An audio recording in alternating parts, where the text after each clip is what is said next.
Going on, guys? How are you? Shout out to the one person who's already liked the video and I haven't even started. Cheers to you. How are you guys? I missed you. It's been a month and a day since I last seen you guys. I know I didn't upload December. So together we're going to actually wrap the year. I've never done an all signs reading before, so I don't know how this will go. I don't even know if I'll make it through all 12 signs. But this is going to be a long live just because we are going to try to go through all 12 signs and really talk about the energies that the collective is leaving 2020 in, because there seems to be a significant shift. A lot of people in the collective have decided that they want to go into 2021 with a sense of new. But because of everything you guys have learned and healed, you're actually bringing this newness into your life. So you're not waiting for a sense of newness to come to you. You're looking within and saying, okay, how can I wrap up this year to ensure that 2021 is a different year for me?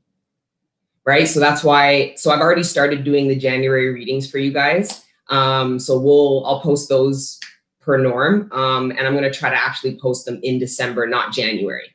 And we're going to wrap December.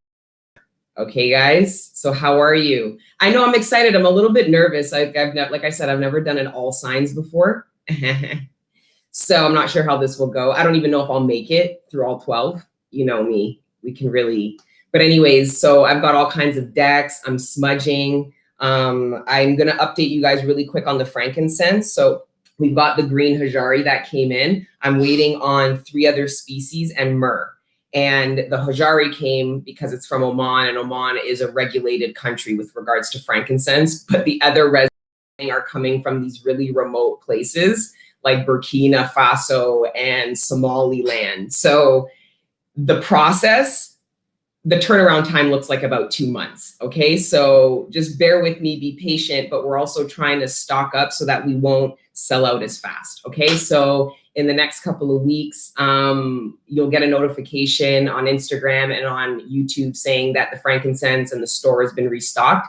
But I'll shout out everything and I'll make that announcement on all the January readings. Okay, so exciting, so exciting. I'm gonna say hi to you guys before we get into this spread. I don't know how this will turn out, but how are you guys?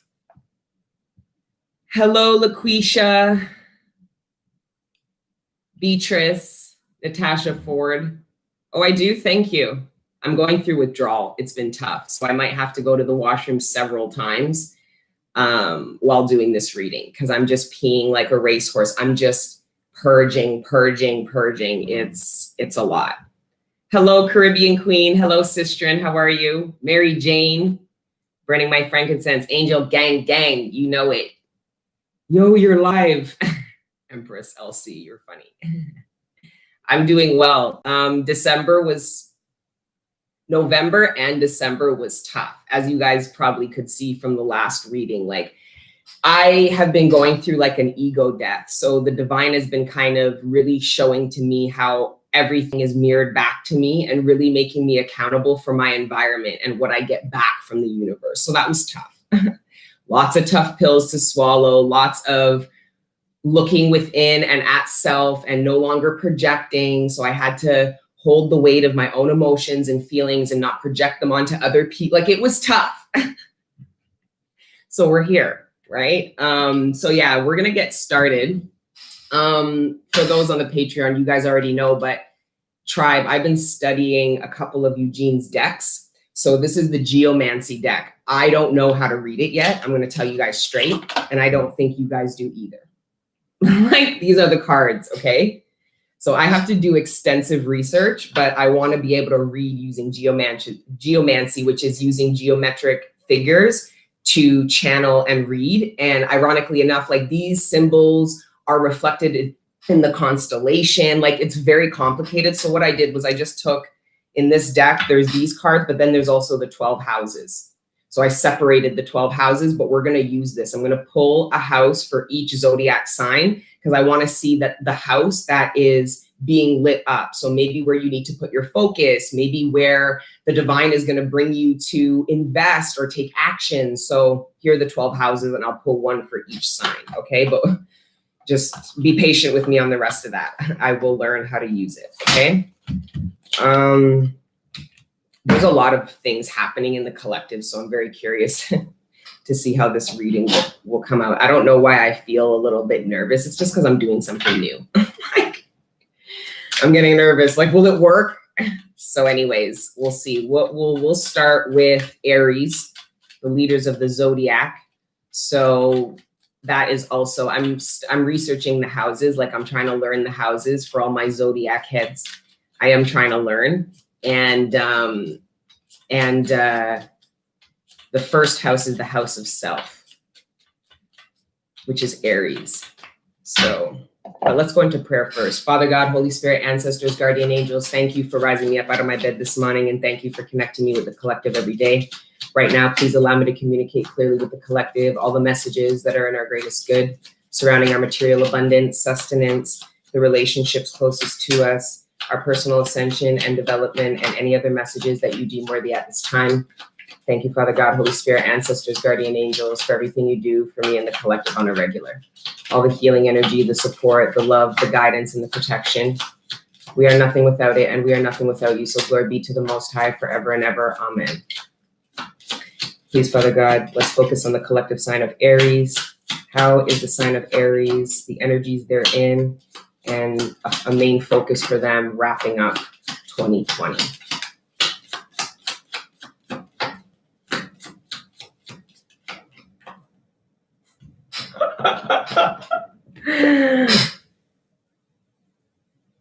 Aries, first house, house of self. If that's not alignment, I don't know what is. This is just the divine's way of saying, go on, do your all signs reading. You're good. Because I was feeling nervous about it. I don't know why. It's just because it's something new, right? But anyways, house of self, physical appearance, traits, characteristics, first impressions, general outlook into the world, ego, beginnings, and initiations. This is really beautiful. Mind you guys, this entire reading, regardless of zodiac sign, is a collective reading for everybody. I'm just breaking out this collective reading using the zodiac signs because I didn't do December readings, okay? But yes, house of self. So for Aries, it looks like there is obviously a focus on self, but it's different because for some of you, it's a focus on physical appearance. But what's funny is I think it's a focus on how much importance you put on physical appearance, and it didn't get you what you wanted. Respect, recognition, acknowledgement, attention, or at least not the kind of attention you wanted. So I think that the Aries I'm tapping into, they're focused on physical appearance, but I think it's focused on surrendering and loving your appearance as it is and not feeling so much pressure to have to look a certain way. So your self-worth is not dependent on your image and how you're perceived by other people. So your physical appearance to you, not your physical appearance to other people. That's what I see. There's a shift. Now, traits and characteristics, first impressions. I'm getting that Aries has actually been meeting a lot of new people because Aries did a lot of tearing down of relationships closest to them over the past, I would say 9 to 12 months. So I feel like Aries is focused on your first impression. So yes, you're meeting people and stuff, but I feel like you're more consciously aware about, I think you're feeling a little bit sensitive about the first impression you're giving instead of being super critical and judgmental about the first impression that other people give you. Because when you focus on your first impression, then you can look at alignment to see who's actually a reflection of you. Because I was talking about it on the Patreon with regards to getting to know people, and on the new timeline, it's very different. Because a lot of people are getting to know people in platonic and romantic sense, but it's not on a superficial level. Where do I work? This is how much I get paid. This is what I like to eat. This is the kind of music I listen to. That's all superficial and doesn't tell somebody of the actual self. So now I feel like Aries is being more open to talking about the deeper level things. So you're being more open in your self-expression, but in the first impressions, your first impression, you want to be more authentic to you. You want people to get a good idea of you off of hop. That's what I'm getting. And I think Aries is realizing that you were holding back when you were meeting people or getting to know people and you weren't giving they were getting to know you. They were shocked at who they were getting to know after the fact. And I think it was a reflection of how much you held back initially. And then karmically, what you would have experienced is other people doing the same. Meaning, why didn't you tell me that at the beginning? Why didn't you tell me? Why didn't you ask, Aries? Is what the universe is saying. Why wasn't it important to you at the beginning when you were getting to know somebody?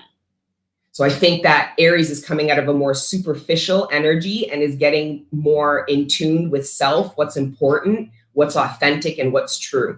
New beginnings and initiatives. I see Aries is going to be making new friends. And if it is romantic, regardless of the sexual attraction that you might have towards somebody, I see that there is a friendship, Page of Cups, Page of Wands energy with you and people, which is also very collective.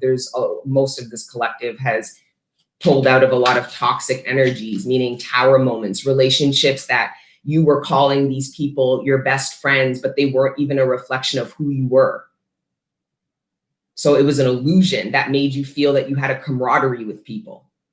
And then you go within and you get more realistic with yourself. And then it's like, so that's what I'm saying. I'm seeing that Aries doesn't want to make the same mistake again. They want to be as authentic and present themselves on a deeper level so that they can have a deeper connection and get to know people better sooner, instead of getting rocked by the reality of people once you no longer care about all the superficial surface shit and going, who the fuck are you? That should be established at the beginning. Then we care about what people like to eat and do, because we want to know those things if we're going to engage them. You have to get to know people. And when you want to engage, before you decide you want to engage them, but you also have to know yourself so you can determine who you want to actually engage. There are billions of human beings. Not all of them are meant for you to be friends with, lovers with, engaged with, meaning like working with, in communication with. So it's really determining, right? So it looks like Aries is meeting people. 8 of Wands. I'm getting heavy communication. I feel like Aries, for some of you, your phone is going to really start picking up. Just a lot of people calling you, wanting your attention, wanting to run things by you. People could also be asking you for your help with regards to like certain issues. This is the card of obstacles. So people could be coming to Aries, house of self. You're in the position of leadership. People are asking you for your leadership advice. How do I navigate out of these issues? For some of you, this is a new relationship and you're determining whether you want to embark in it by discussing what some of the potential, because some of you guys did get to know somebody on a deep level, like full transparency, fuck what you like to watch and the music you like to listen to, who are you? And then in getting to know them, you establish that there were some obstacles. I don't see them as being like deal breakers. I see them as obstacles, because look at how these two people are talking about it. How do we overcome this mountain? How do we get around this? How do we get over this? So I think that some of you guys, and that's a number 21. So going into the new year, you guys are wrapping up. Aries is with certain relationships. Some of you guys are wrapping up the year, whether it's a relationship that already exists. You're leaving, because 21 in reverse is 12. You're leaving December. You have already acknowledged what these issues are and have talked about how you're going to go into 2021 addressing them, how we're going to overcome them. It's establishing a plan. So some of you guys are deciding to stay in a relationship. Some of you guys are deciding to stay in an opportunity because there was a discussion about how to be successful overcoming certain issues. So this feels really good. It feels like you guys have come a long way, Aries, with regards to relationships closest to you, because for you to be coming together with people surrounding issues like this, it's really beautiful. This is like, I respect you, you respect me. We both believe we can overcome. It's beautiful. But yeah, with the 8 of Wands, this is a lot of people demanding Aries attention. This could be even holiday season. You guys are required to do a lot. You got to go here. You got to visit this person. You got to drop off this. People are calling you. I'm also getting a little bit of holiday drama. So these are problems. Some of you guys are trying to make plans and are discussing with people, well, if I invite so-and-so, if we have this party here, there's going to be a problem with so-and-so and blah, blah, blah. Some of you guys are actually some of you guys want to introduce a new lover to your family, but are talking with somebody about some of the issues. Like you want to invite this person somewhere, but there could be an issue because somebody else will be there. I don't know who this person is, but there is some kind of hesitation to bring a new romantic partner into a family or something like this, introduce them to a parent, or I don't know. Okay, anyway, so 8 of Wands. And then let's pull a few tarot. And we'll keep it going. I think I'm doing okay. I didn't spend too much time on Aries.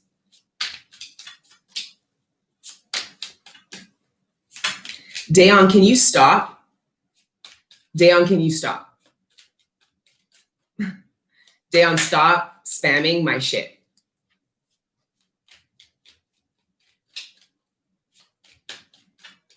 Stop.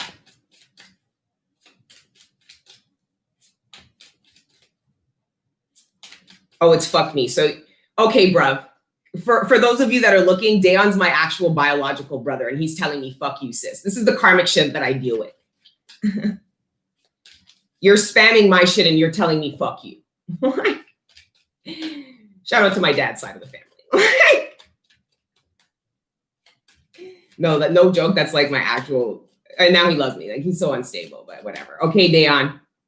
All right, bruv. Anyways. Maybe he's an Aries. I don't know.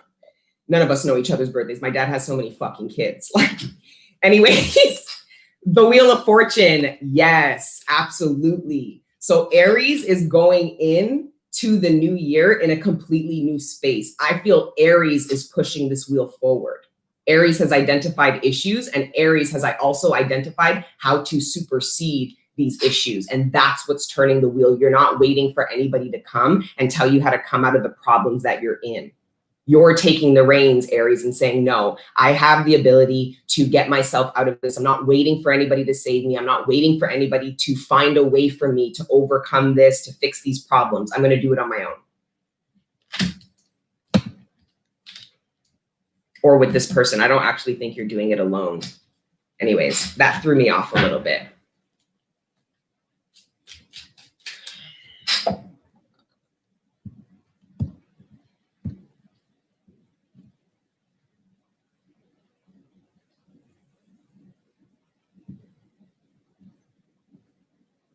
Nice. Okay. Okay. And then let's see what else we have for Aries. The Magician. This is fantastic. This speaks of a certain level of alignment and clarity about what it is that you want, Aries, where I think there was some confusion, or you were waiting for somebody to bring in a manifestation to you. So make something happen. Do something for you, help you. And I just see that Aries is taking the reins. I wait no longer, says Aries. I can do it. I can do it. So this is definitely you guys going into your energy. And then the King of Pentacles, the Eight of Swords. Some Aries, because of the energy that you're in, I'm getting the impression that there was somebody that you were waiting to help you, that you were hoping would show up for you, that now that they're seeing you do it, they feel bad. If this makes any sense. You could have asked somebody for help. You could have said, I need you. You could have went to somebody for advice. You were maybe vulnerable enough to let somebody know that you rely upon them or you need them, and they didn't show up for you. And now I see Aries going, okay, I'm not going to wait for anybody to usher me in what I want. I'm going to do it myself. It looks that this person is feeling a little bit of regret. Somebody wished that they were there for you. Somebody wished they helped you get to where you are, long and short. Somebody wished, because for some of you, Aries, you told somebody what you were trying to manifest and they didn't invest in you. And now somebody's trapped in their mind about their decision not to be a part of what you've got going on now.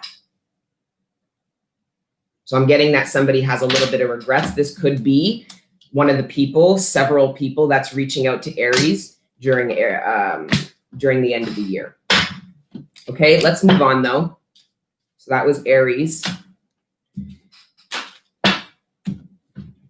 Oh, before we move on from Aries, I want to pull one oracle.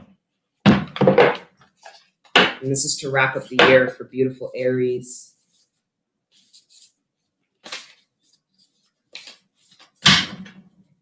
Yeah, we'll be here for a while. Get a snack, guys. Get something to drink. Get to chilling, because I want to, this is going to essentially replace the December monthlies. So, because like I said, I've already started January's. I started with the earth signs. So yeah. Hi, Amelia. Thank you, Divine Feminine UK.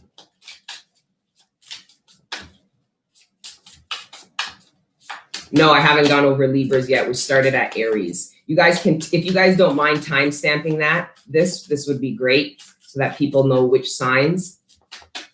I think we started Aries at like 10 after. The void in reverse. Amazing. And it's in reverse, meaning that there was a hole inside of you. There was a void that you were trying to fill. It could have been addictions. It could have been other people. You were begging people to help you fill the void, and instead you went within and you filled this void. This is what I'm saying. I felt like a lot of people in the collective were not waiting to see what 2021 was going to bring with regards to change. I'm tapping into the collective that's saying 2021 is going to be a different year because I'm doing A, B, C, D, and I'm done with A, B, C, and D. Right? And that's what this clarifies to me with the void, but we're going to read that. And then we'll move on to second house, Taurus, property. I'm pretty sure Taurus represents property because Gemini represents environment. Okay.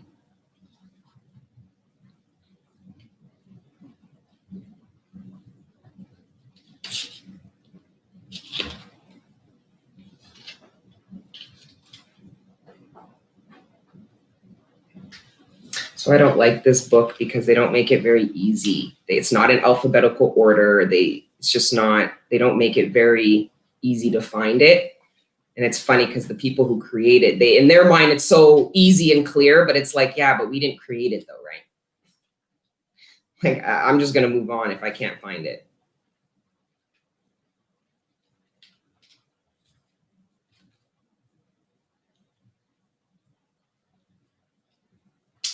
Yeah, no, too bad. Sorry. I really have because I'm going through my own detox, I don't have the patience.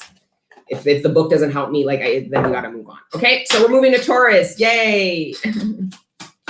Yeah, we just started. I just wrapped up Aries. If you guys can timestamp for me, that would be great. All right, we're on Taurus now. It's more girls and sex on the way. Jesus. You guys are living like fucking rock stars. What's going on? I'm glad to see you too, Desiree. Hi. Hello.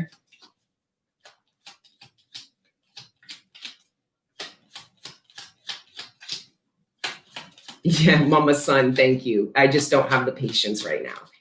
That's what alphabetical order is for. It's to help everybody find things. Thank you, Janaea. Yes, please like the video. We just started. I'll be here for a while. This is going to be long. All right. Taurus, let's see the house that is most activated this month for Taurus. And the house that you will be most consumed with wrapping up the year. Ooh, 8th house, Scorpio, house of reincarnation, cycles of death and rebirth, sexual relationships and deeply committed friendships of all kind, joint funds, finances, other person's resource, occult and taboo matters, self-transformation. Now, it's funny because with this house of reincarnation, I was tapping into a couple that is going through this death and this rebirth. So it's not a reconciliation. It's actually a resurrection. I feel like for those that are in relationships, you've gone through, because the 8th house is also the house of transformation. So I feel like there has been a complete shift in transformation with a couple, meaning they're in alignment. They have grown, changed, and shifted a paradigm together. Now, what's funny is I feel this couple experiencing a period of loneliness because both of their families have not caught up to the shift that they both made. It's like two people come into union, and then the shift they create together is so powerful that it's almost like the people in your soul family kind of have to catch up to your love frequency, to the truth you're living, to the decisions you're making. Like, I'm feeling like the people around you are getting quiet because they don't know what to say. They don't know how to advise you because they're not on your vibration. They can't relate to it yet. Some of you guys have taken leaps and bounds with regards to like partnerships. And for some of you, it's a partnership that you've been in for a really long time. So people are actually quite shocked to see you vibrating with your partner on the level that you are. Some of you guys, this resurgence of sexual energy with your partner has come back, which is directly tied to the healing that you've brought in surrounding trust issues and surrounding past hurts.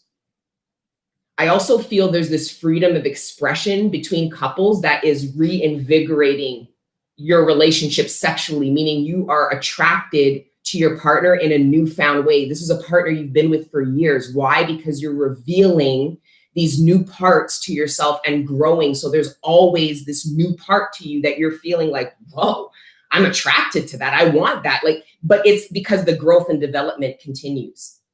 So I am tapping into a really powerful divine couple that is in union and dealing with, it's not so much the obstacles together. It's more so the response of your family and friends. They are naturally feeling isolated from your union. Some of you, your family doesn't feel like they have the same control over you and you didn't even say anything. It's the dominance of your partner and the impact they have in your life. Right? Some people are jarred by that. Some people feel uncomfortable around you and your partner, and it's not because you guys make them uncomfortable. It's because of the energy vibration you give off. One, it's not familiar. They've never seen a couple vibrate a love frequency that strong, be that transparent and honest. So there's people around you, collective, that know that they can't play you or get involved in your relationship in the same way as maybe in the past because your partner is so dominant energetically. And you're in so much of alignment with them. Like I said, it's just making people feel like they are naturally left out and you have not stopped chilling less. It's not like you tucked away with your partner and disappeared. People are disappearing, moving back. Some people are jealous, but I told you guys, if people are jealous of your union, it's because they're not taking an opportunity to be inspired by your union. And that's their problem. It's not yours. Because a lot of you guys dimmed your light, whether it was love, talents, abilities, because of how other people respond to it and how it makes people feel left out. You dimmed your light for other people so you could fit in. Now you're in union with a divine partner. There is no dimming the light. You motherfuckers are shining so bright. It's like either people need to put shades on, shine bright too, or back away. Those are the options when you're amongst the divine. Okay. 8th house of reincarnation. All right. All right. Joint funds and finances. Some of you guys, I'm really getting couple energy. Some of you guys are merging finances. So you were in a relationship and you and your partner never merged finances. Some of you guys are actually, because I'm getting like a third party energy, but it's actually a third bank account. So you guys are actually creating a third energy with money. So instead of joining bank accounts, you're actually creating a third one that you both put money into and then have goals surrounding what that money's for so that neither of you relinquish your independence financially. Because I'm getting two really independent people who want to merge finances but don't want to lose their individuality.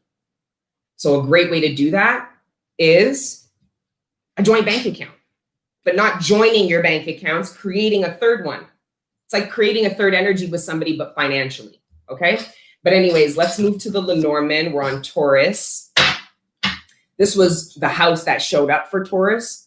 Okay, so we're reading for Taurus right now, but it's Scorpio energy that seems to be closest to Taurus at this time. I also feel this reincarnation energy has to do with you and a particular group of your ancestors who've been trying to live vicariously through you, Taurus. What's beautiful, though, is it's like they are getting to live through you through the reincarnation of yourself. So you've reincarnated without dying due to a death and rebirth process, Taurus. So you are reborn, you are being born again, but with your ancestors. I don't even, it's like they are with you. They're not with around you. They're in you now. You've reincarnated, but it's like your ancestors, there's something to do with your ancestors reincarnating into your flesh with you. And it has to do with this rebirth. And a lot of people in the collective are being asked to come into union with a part of themselves that they have been out of union with. And for many of you, it's the body. But anyways, we're going to keep going. Let's see what else. For my beautiful Tauruses for December, how are they wrapping up the year? 4 of Wands and the Queen of Swords. This speaks of appreciation, though. This card, number 9, is the card of appreciation. This is you appreciating your guides, your ancestors, for bringing in and ushering in a royalty into you that you get to live out. And many of our ancestors didn't get to live out due to many atrocities committed against them. So this is appreciation for your lifetime and what was made available to you and what your shot meant. This is appreciation to your ancestors for paving the way. This is appreciation to the people in your 3D life who helped you get to where you're at. This is also appreciation being ushered into you, Taurus, for all the love and time that you invest into people because you care about them and you love them. And you see the potential in people and you invest in that potential. And that used to be very karmic, where you would invest in the potential of yourself, of other people, more than you would invest in the potential of you. And then you went within and you validated your own potential. Now you're coming back into the collective in a new way, where you're offering that support, but you're never offering more and believing more in other people than you do in yourself. You're teaching other people to believe more in themselves and their goals than the other people around them. There's something here about appreciation being given to you, Taurus, for how you love, invest, and support people. It's Hierophant energy. It's deep.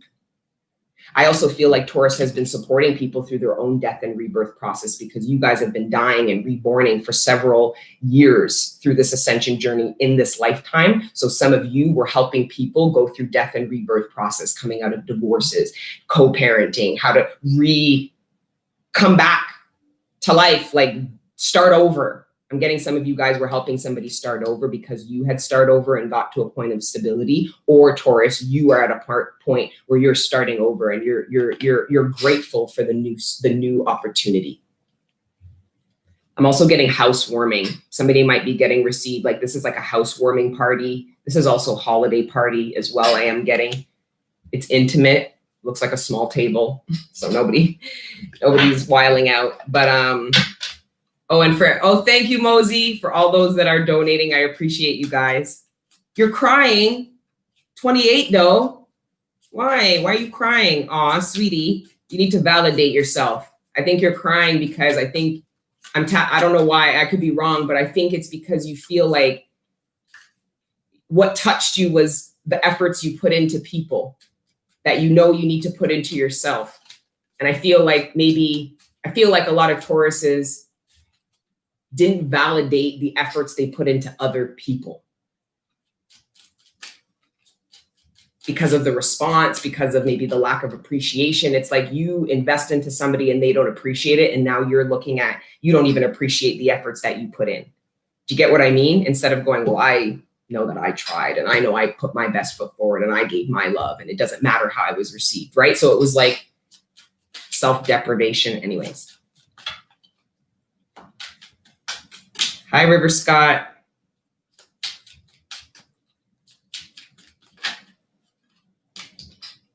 Well done, Taurus. Well done. This is you looking at yourself, validating yourself, appreciating not what just you are to yourself, but to other people, whether they appreciate you or not.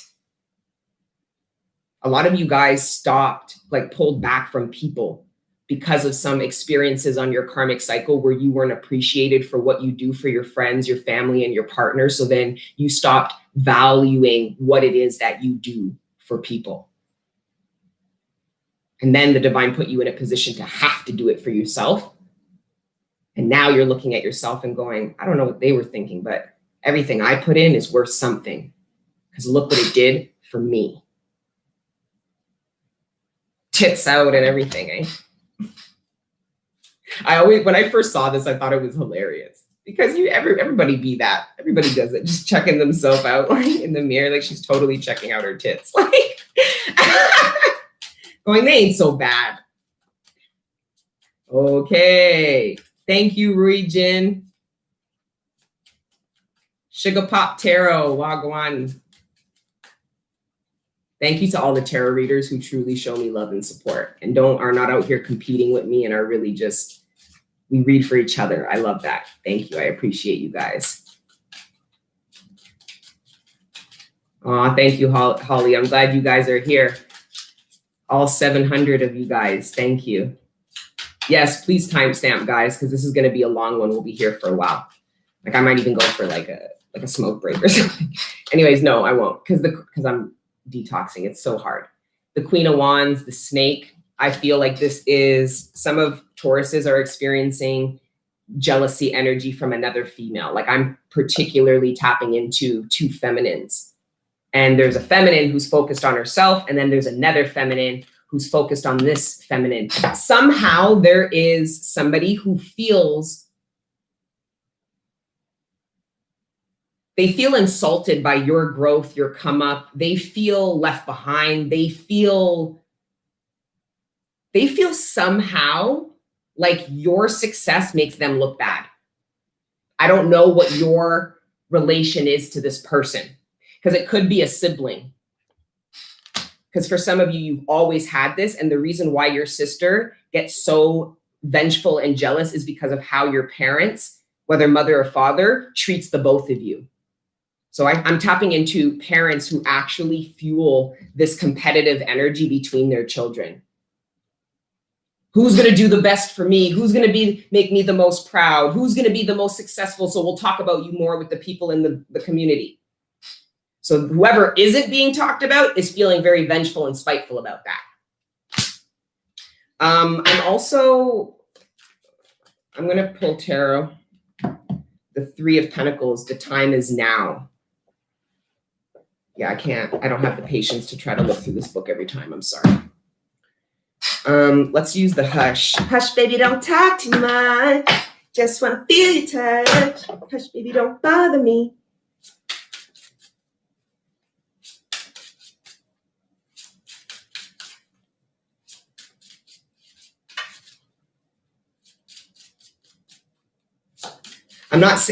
Taurus rules the second house. The third house is ruled by Gemini. Taurus is ruled by the second house. I pulled the 8th house because I'm using these cards for each of the signs.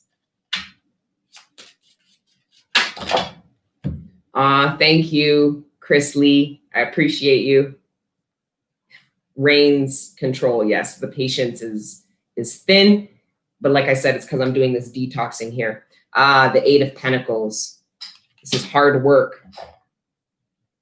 The Ace of Wands.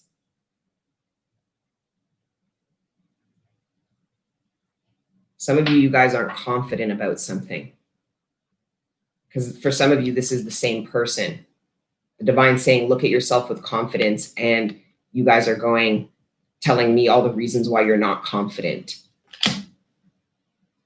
Some of you are poisoning yourself with your own negative dialogue towards yourself. Some of you are body shaming. Some of you don't. So when you do look at yourself in the mirror, you don't say nice things. Some of you refuse to look at yourself in the mirror like this because of all the nasty things you'll say to yourself. But then you want people to love you just the way you are, but you can't even look at yourself in the mirror. For somebody, that was for somebody. That's not good. Yes, positive. Yes, Taurans. Really important. I'm getting that positive self-talk here because that's part of the transformation, and the reincarnation is essentially this positive outlook on yourself being now your experience. It's going to change the way you changing the way you see yourself is going to completely change your environment. I'm also getting sexual tension between the Queen of Swords and this hardworking man here.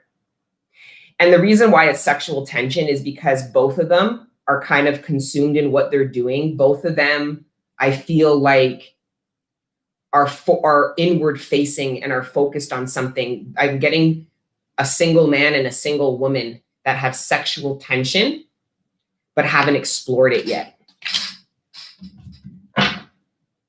Ooh, King of Cups. For some of you, Taurus, there's a masculine who wants to explore a connection with you, but the only reason why he hasn't initiated it yet is because he's still dealing with a toxic feminine, whether it's the mother of his kids, whether it is, a mother,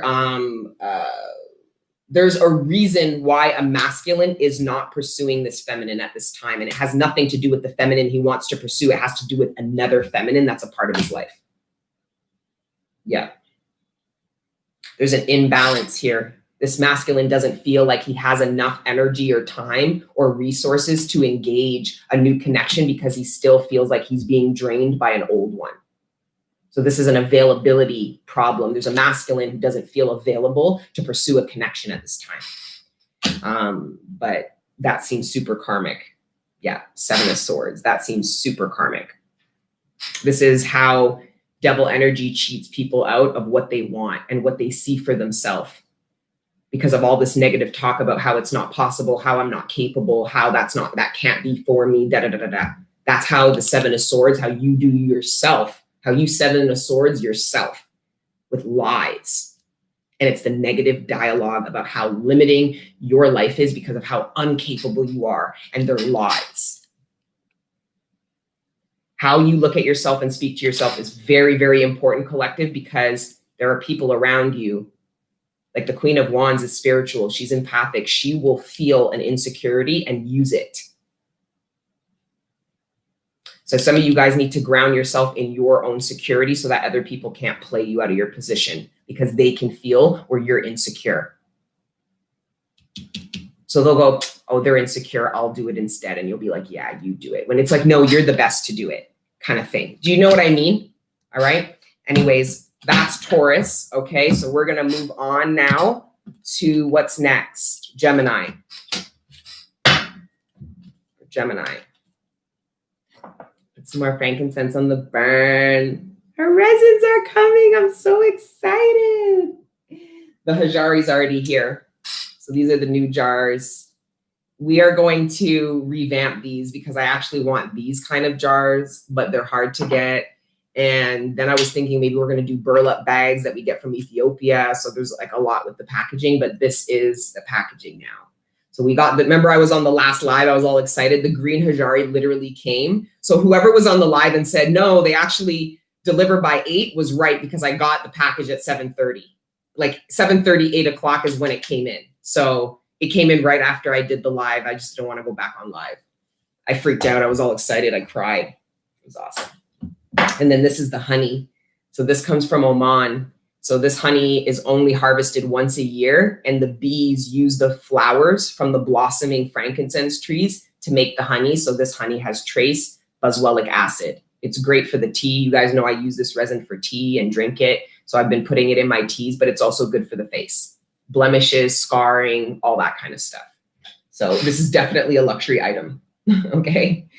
It's not something my mom's like, oh, I'll cook with it. I'm like, no, we won't cook with it. Okay. We cannot afford to bake with it. It's meant for tea, topical, all that kind of stuff. Okay. And I know this is all the sustainable stuff. And I made the oil. I clearly use it a lot, but yeah, I make frankincense and myrrh butter using coconut oil. So I'll be selling this too. I'm making them in the vats because the people that I sampled it to loved it. And I use it in my hair every day. And I use it on my face and body. So yes. Okay. Just had to plug it in a little bit. All right. Okay. Let's move over to Gemini. I want to put these houses because I don't want to pull the same house. 12 signs, 12 houses. All right. Thank you, Father God, Holy Spirit, ancestors, and guardian angels. Let's carry on to the sign of Gemini. No, they're not on the site yet. Everything is still sold out because I don't want to just, if I put the Hajari in, I've got fucking 100 pounds. I put the Hajari in and it sells out. And here we are again. It's sold out. Like it was cool the first time, but like you can't have a sustainable business if you keep selling out like that. So we are working on getting like a stable supply. Jeez! I love my life and I love my job. Third house, Gemini. That's cool. That's so cool. It happened for Aries too. I mean, I can do this. I don't think the divine will ever cease to amaze me. Like, it always amazes me when the divine shows how connected we are, you know? Anyways, Gemini, third house, communications, early education. This is also the house of your environment. So Taurus was the house of your properties, your belongings. But this is the house of your environment. That's why early childhood education, childhood environment, communication, happiness, intelligence, achievements, siblings, neighborhood matters, short local travel, and transportation. A couple of things. I am tapping into somebody who has options in childcare. It's either traveling to leave your child or children with somebody you trust, or using local childcare that you're not super stoked about. I would risk the journey, like the travel. I would risk the travel because some of you guys, you're looking at it logistically and you need to trust your instincts about who's the best caregiver and know that the divine will work on the logistics for you and make you get to the best caregiver you need to get. Because I'm getting that it's out of state, out of city, it's far away. You'd have to send your kid. I don't know. I want to move off of that because I don't know what you guys are asking me in the ethers about that. You want me to tell you? I don't know. Like, I don't fucking know. Interview them both. Like, I don't know. Ask them questions.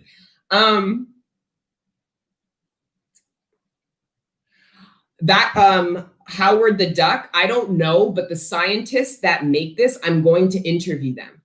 So the people that connected me with the supply chain out in Africa, they're actual researchers.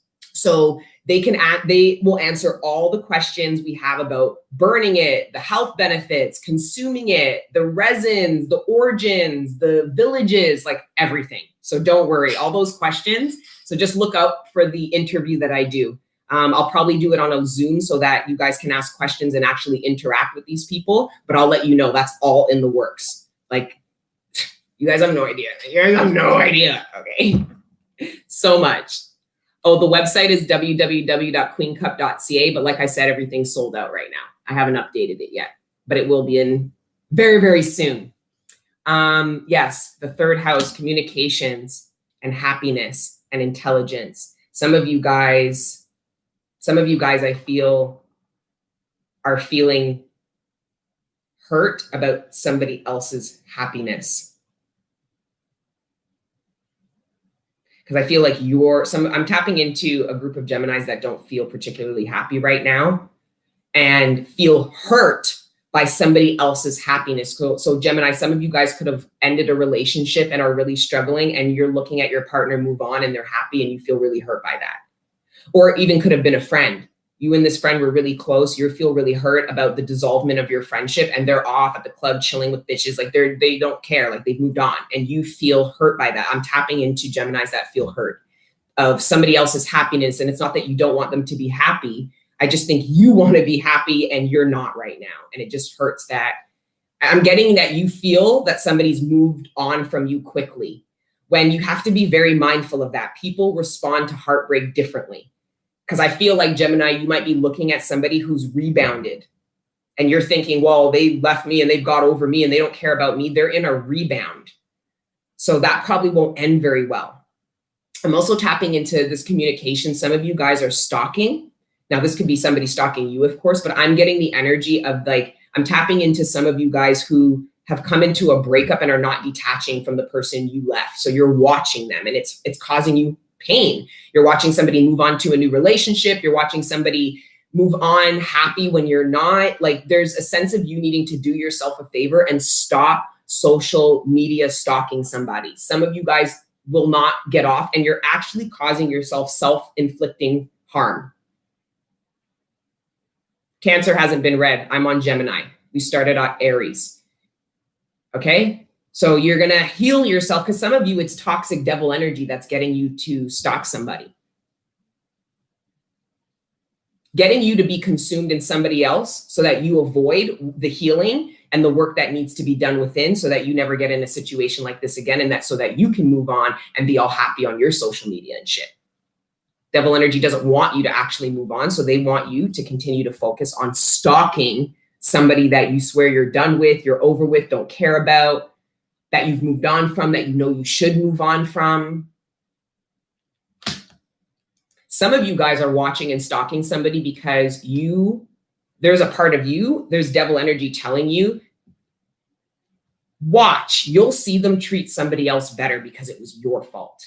Some of you guys are just watching somebody because you want to prove your devil energy right, that says it was your problem, because you are self-deprecating yourself because you're watching somebody treat somebody better and you're going, yeah. Like somehow you're blaming yourself. I don't know what this is. I want to come off of it because I think you need to come off of it. Whoever I'm tapping into needs to move on and stop watching whoever they're stalking. It's hurting you. Okay. I'm on Gemini. We started, see, it's been an hour. This is going to be a very long live. I don't even know if I'll get through all 12 signs. But I'll save it so you guys can watch it, okay? The Three of Cups, feeling trapped. Some of you guys are struggling to communicate how you do feel in a relationship or to somebody that you want to be in a relationship with. Some of you guys are finding it hard to express yourself to your family because I'm getting integration, meaning you guys have ascended yourself and gone through this death and rebirth process. The problem is the reborn part of you isn't familiar to the people around you. So you're feeling a little bit trapped within your transformation. Like, where do I go from here? It's like the butterfly that came out of the cocoon but doesn't fly away because it doesn't know where to go. Like, you know what I mean? It's like, well, that's a waste, you know? So it's like, I feel like Gemini is being asked to throw yourself in, interject yourself in, trust that the transformed part of you is going to be loved and received by the people that you're meant to be in alignment with, who are a reflection of who you are now. Somebody's feeling trapped in a third-party situation. Some of you guys know that you're in a third-party situation and you guys are dealing with the devil energy. So some of you guys are stalking somebody because you are actively in a third party and you want to know where this person is, what they're doing, if they're with so-and-so, instead of looking within and saying, is this really what I want? Do I want to be sharing my time? Do I want to be playing these games? So you see how devil energy will make you consumed in somebody else. A lot of people in the tarot community were consumed about their divine masculine or feminine cutting off a toxic tie, i.e. their karma. Meanwhile, that, whatever you guys were watching, if you were in that energy, just know those messages were telling you that you have a toxic tie that you need to cut out of your life, whether it was an addiction, a way of thinking, meaning you weren't doing the cognitive behavioral therapy to reprogram your brain. You were actually hoping that you would bring love in, people to tell you all the things that you want to hear instead of invoking that in yourself because you love yourself. I missed the bull. It's number one, just go backwards. I was stalking his social media, keeping up with him more than myself. I finally had to stop. Good girl. King of Cups. It's you honoring your feelings.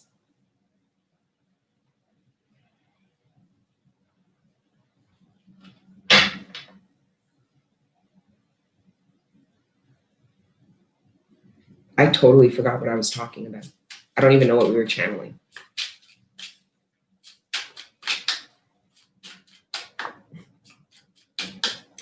F Quinn blocking as you speak. You guys are funny. Now you guys are all going and blocking and deleting all the people you're stalking. Yo, moving into Aqua season for a couple thousand years. Feeling it. Yeah, higher sofa. Three of Wands. Somebody is preparing to break up with somebody. Wow. Okay.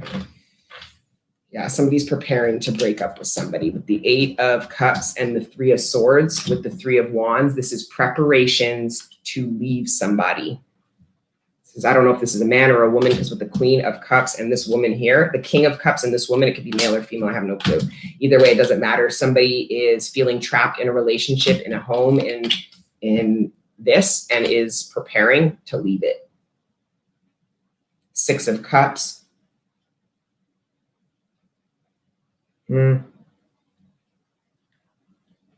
Some of you guys broke up. Like, I'm getting it somebody from the past, but like the recent past.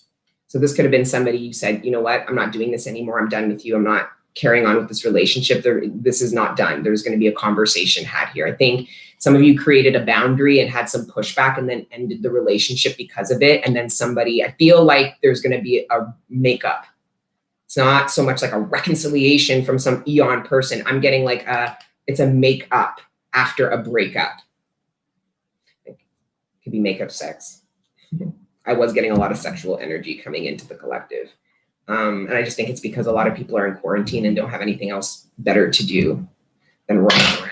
Like, it's cold, it's winter, it's hibernation season, and we're in lockdown. Oh my God, there's going to be a whole fucking generation of human beings born in the next, conceived in the next like 4 to 5 months. No joke. Okay. And then we'll pull a little bit of tarot for Gemini.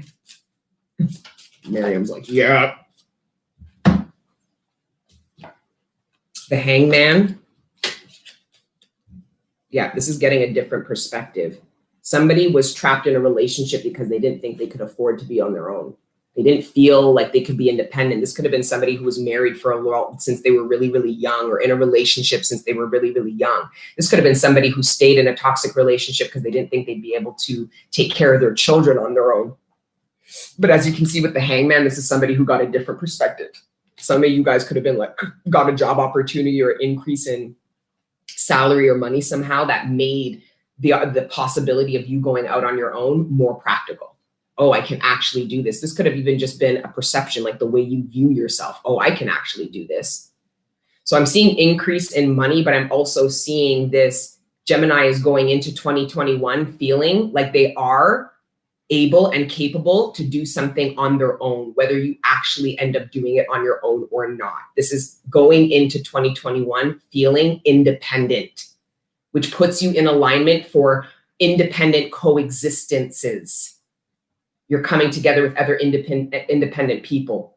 Because when you come together with other independent people, that's when you can do everything. So, you know, when people say, if you want to be a successful, you can't run a successful home and a successful business. You have to pick. That was what a lot of women lived under. Well, that was because of the codependent infrastructure of love, sex, and relationships. We lived under the impression where only the woman would handle the house. So if she wants to be a breadwinner, she's going to have to handle both. But on the new timeline, the masculine and the feminine both provide and both take care of the home and are both equally abundant. So everybody can do everything.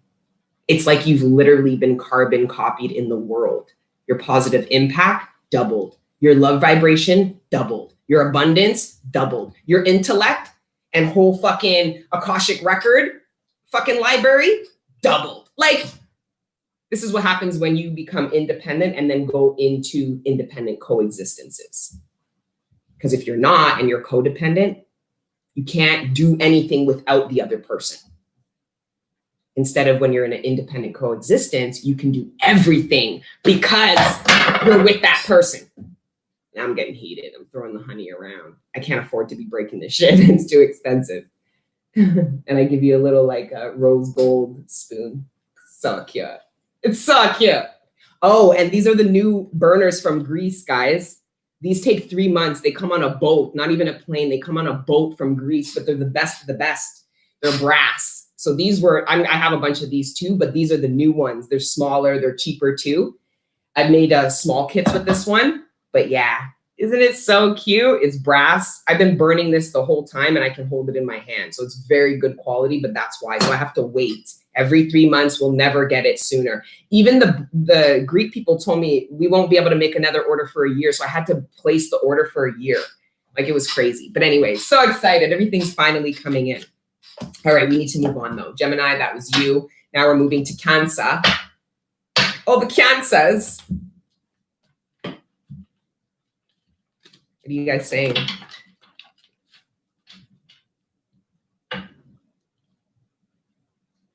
Why you have to get your own apartment? People don't like you burning frankincense in there? Such devil energy. I remember somebody did that to me too. They're like, I burnt it at a house and somebody acted all nasty about it and was pretending like they were coughing and shit. 7 years later, fucking, oh, it's cool and I don't mind it and my friend burns it. Yeah, I'm sure. Emily, happy birthday, mama. I love you. Mwah. That's my Auntie Sylvie's daughter. That's my cousin. That's Natalie's bestie. Anyway, it's the family. I've got all these family members coming in. I know I had to cuss out Dan because what is he doing? Like, why was he doing that? Spamming the shit. I would have said hi, but like you're spamming my shit, bro. Okay. All right, Cancers. Thank you, Father God, Holy Spirit, ancestors, guardian angels. Please, let's identify the house that is illuminated for Cancer for the month of December.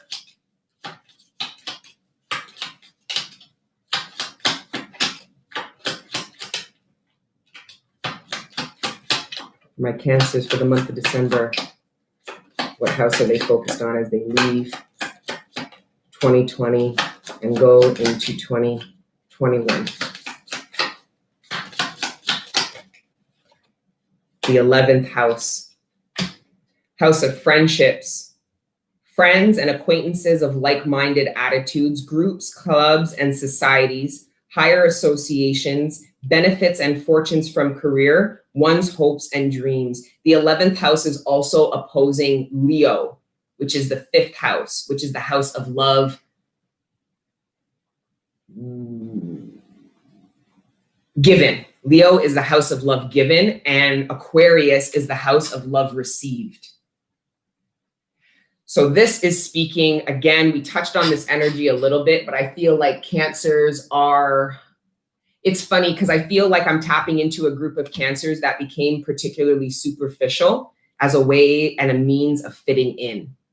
And that didn't work. I feel like Cancers, you're being asked to go back to the way you were.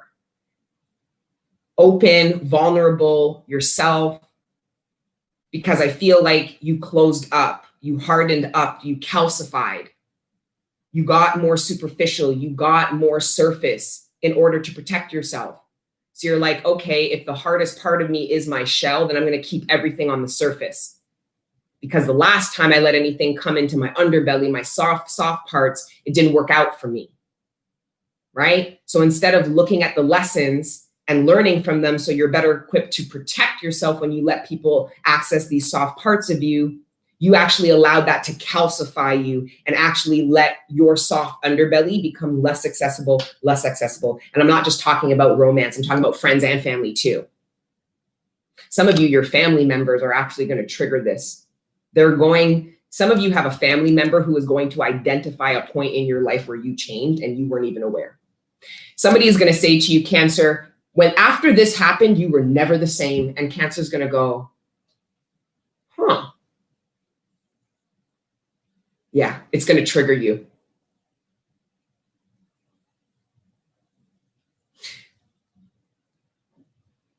I feel like Cancer, this house of friendship is you reclaiming the friend in you, which is really just going to allow Cancer to be open again. I'm getting calcified, your shell. Like I'm getting a really, really big beach crab. That means you guys are experienced, you're older. And I just see this calcification and you're telling yourself you're like that, but you're not. You became that way. So there's nature and then there's nurture. Nature is how you were born, who you are, and then nurture is how you've become because of your environment. Cancer, some of you guys are telling yourself, I'm like this, and it's not. It's the nurture. It's how you've become because of what you've been through. And how you're living out your fear of having the softest, most authentic parts of yourself available to other people. The problem is when you made your underbelly available, you didn't have the high level understanding mentally. Your head and your heart were not working together to bring you into union with people, friends, whatever.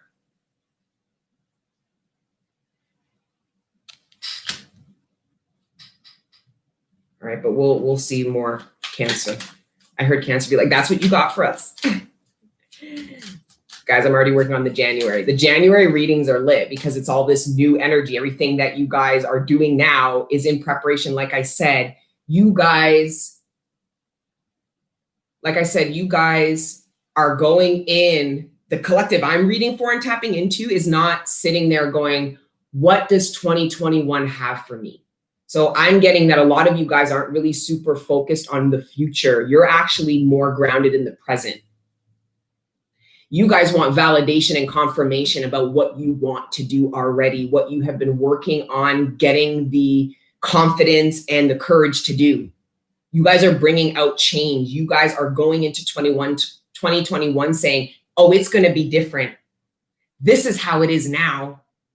This is how my life is going to change because I'm doing this and I'm creating this kind of change into my life, not sitting there, sitting on your hands going, where's the change and when is it going to come? And I wonder what it will look like. You are the conduit for change. You know what change looks like because it's occurring within you, hopefully. I am tapping into somebody going, oh, you've changed. And I honestly am tapping into you being like, it's unfortunate you haven't. It was a very quick exchange because I'm getting that it was like shade. Somebody was like, oh, you've changed. And I just see like Cancer turning around and being like, oh, it's a pity you haven't. I love you guys. That's something. Yeah, I'm a Cancer. Yes. I was going to say that's something I would say. Yes, because I'm Cancer. I'm here with you guys. Ooh, the fuck? The 10 of Swords and the 10 of Cups, the loyal dog and the ship. Now, if I read it just based on the Lenormand meaning, this is celebration. Some of you guys are graduating, celebrating. Some of you guys are, it's funny because I see this boat and I'm like, is my frankincense on it? Like, is my frankincense on there? But some of you guys maybe have family coming from abroad from the holidays. They're traveling from a far distance. Some people you haven't seen for a really long time. Some of you guys are actually being invited somewhere and are going to see somebody that you haven't seen for a really, really long time and are a bit nervous about that, feeling like you're revisiting a 10 of Swords situation. But really the 10 of Swords is indicating that that version and that timeline for you and this person is over. All you need to do is bring healing in, and you're now at the 10 of Cups. If that makes any sense. It's like really letting the past go. Because for some of you, you're adults now. I'm hearing you're adults now. So some of you guys had conflict with people in your childhood and didn't give, thank you, Virtuous Valuables, didn't give yourself an opportunity to explore that friendship, that sisterhood or whatever as adults. Some of you guys are coming back into union and reconciling with certain people. And when I say reconcile, I'm more talking about like conflict resolution. Like if you're reconciling with people, you're reconciling differences, you're reconciling bank books, you're doing something, right? Not just coming together and starting where you left off. I don't see that at all for any of the signs because I don't read for that. Okay, 3 plus 18 is 21. So for Cancer, you're going into 2021 with a newfound optimism.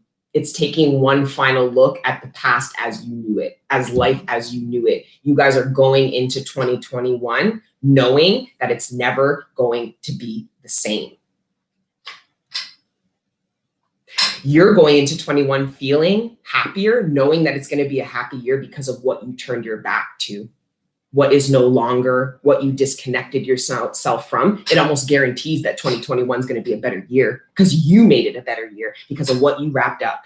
You wrapped it up. You see how you're looking at what you did before you embarked that way? Yeah, great job. Amazing.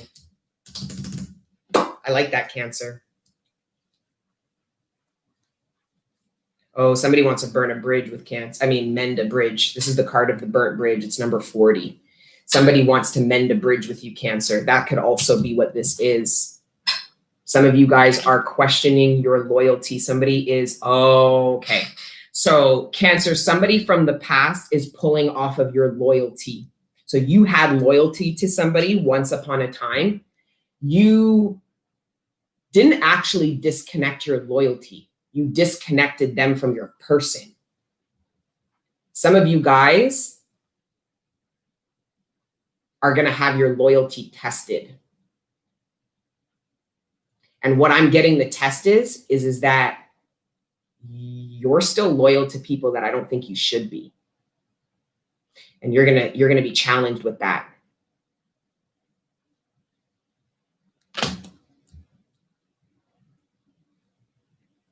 I hear Cancer going, maybe I'm not loyal. Maybe I'm not. Not anymore. Somebody's playing off of your loyalty. That's what I'm getting, Cancer. They're playing off of the fact that you were loyal to them at a point in time, so it could be projecting onto you a need for you to still be loyal because it's who you are. Well, you're like that. You're a loyal person. You're a good person. Somebody's manipulating, Cancer, I'm getting as well.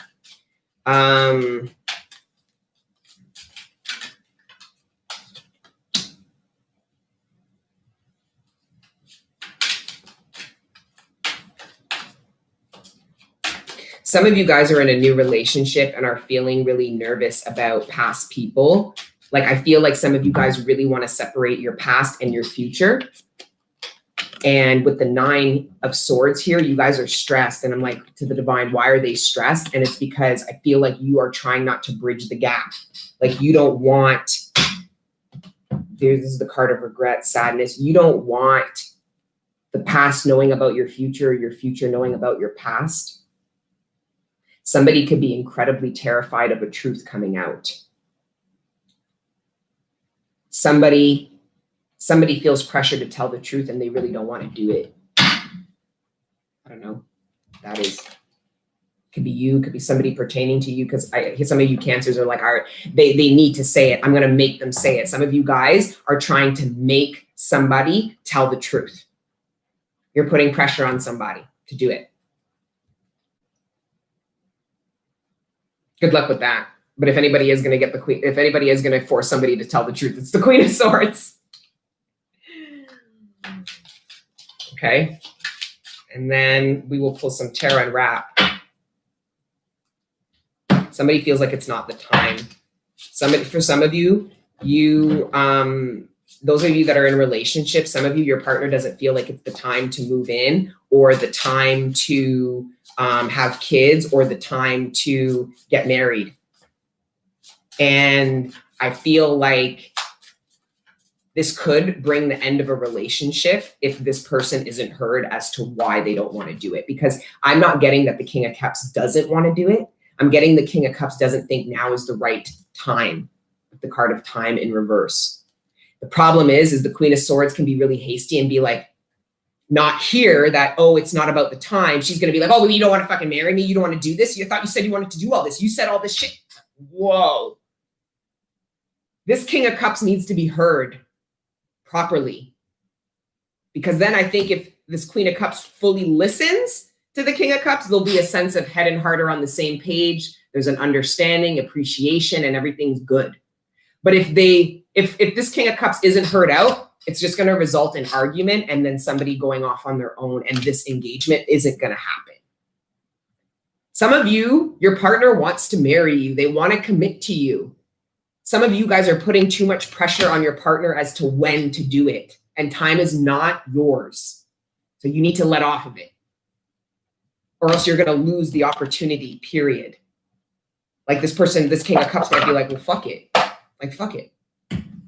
So anyways, and then with the Tarot, 5 of Wands in reverse and the 5 of Pentacles in reverse. And we've got pure 10s. Some of you guys created closure for yourself. Some of you guys were really stuck on somebody because you didn't have closure. You were still putting all this pressure on yourself to answer all these questions. And then when you surrendered those questions to God and that need to know, it then gave you more capacity to focus on what you really did want. I'm reading for Cancer. We're about to go to Leo. All right. Okay, but let's just one more card for Cancer. The Queen of Wands in reverse. Somebody isn't feeling confident about what? The Ace of Swords and the 7 of Swords. Some of you guys feel like somebody won't love you if you tell them the truth about something in your life or what's going on with you or about your past. Some of you guys are keeping your past away from somebody you're dating or a friend or something because you think you'll be judged. It could even be a social group of people. Remember, like-minded people. If you need to trust that they're like-minded and not hide parts of your past or your experience because you want to continue to be like-minded with them. You need to be authentic to see how truly like-minded you really are with them. And that's not holding back. But yeah, I see that some of you guys are afraid that you will be rejected if you tell the truth about what you've been through or about something about yourself. And it's just not true. It's just not true. Yeah, see, Queen of Cups, there you are, Cancer. It's just not true. And the Ace of Wands in reverse, the Knight of Cups in reverse, and the Wheel. Oh, wow. That's telling me if you believe it, it is real. The divine is just saying, the divine, I'm going to wrap this up with Cancer. Cancer, all the divine is asking you is to call it in. They're saying, call it in. And you're struggling because a part of you is going through the doubt. You're afraid of being disappointed. You're afraid of calling out to God for something and it not coming through for you. You're afraid of being disappointed, but when has God ever not made a promise for you? When has God ever led you astray? You led yourself astray. Not being awakened, not being in tune, not loving yourself and listening to yourself, abandoning your head and your heart when it was giving you valuable information. That would have kept you on course. But then we go to God and be like, you led us astray. Meanwhile, he has a whole fucking team of angels trying to help you stay on course. I don't know where that came from. I'm sorry. Thank you for the donation.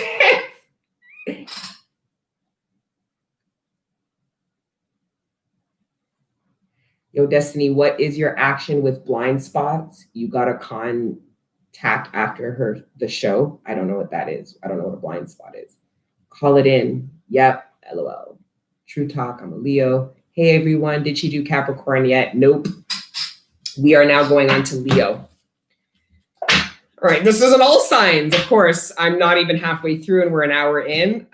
It's probably going to start speeding up now.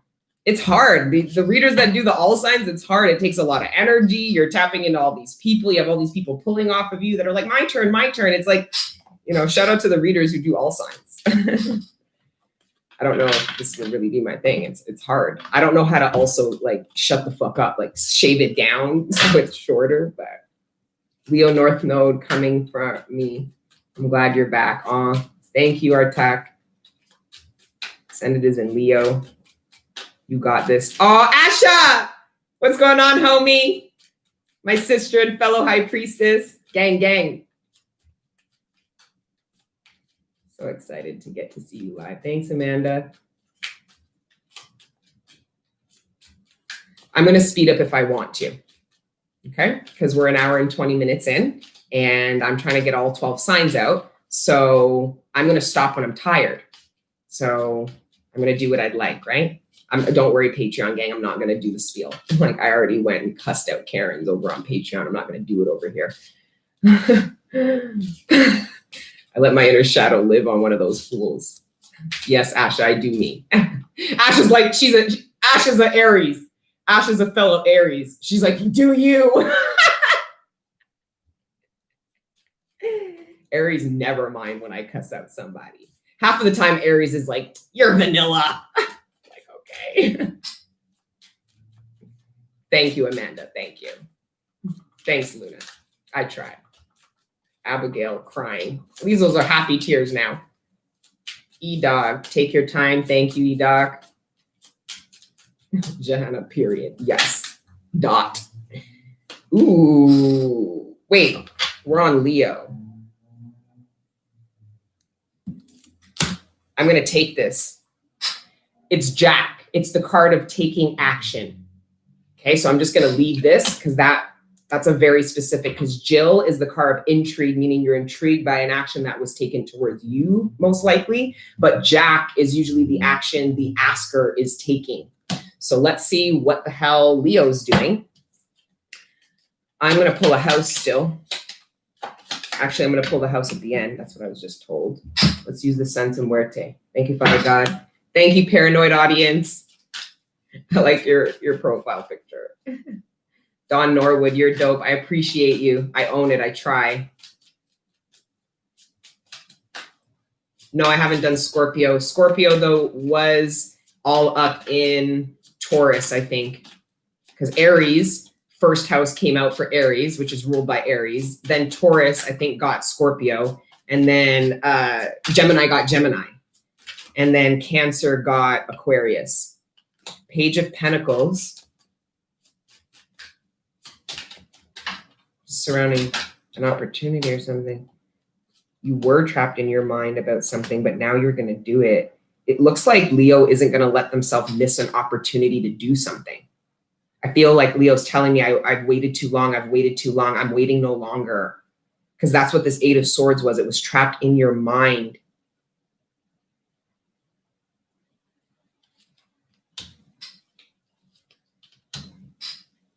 Somebody feels hopeless. Tapping into some Leos who feel hopeless, or somebody feels hopeless about you, Leo. Because I'm honestly getting that this is you. You're focused on your bag, your coin, you're doing your thing. But then there's somebody who's all trapped in their head and depressed, that hopes that you would see them differently or see something as possible. Somebody might want to reconcile with you, Leo. Like you're all focused on work and shit, and somebody feels really disappointed that they didn't see something at the time. Somebody is telling me, I didn't see it at the time. I didn't see it at the time. Somebody is feeling like they shouldn't be punished by God because of what they couldn't see at the time. Somebody's feeling like they're being punished for something they couldn't see.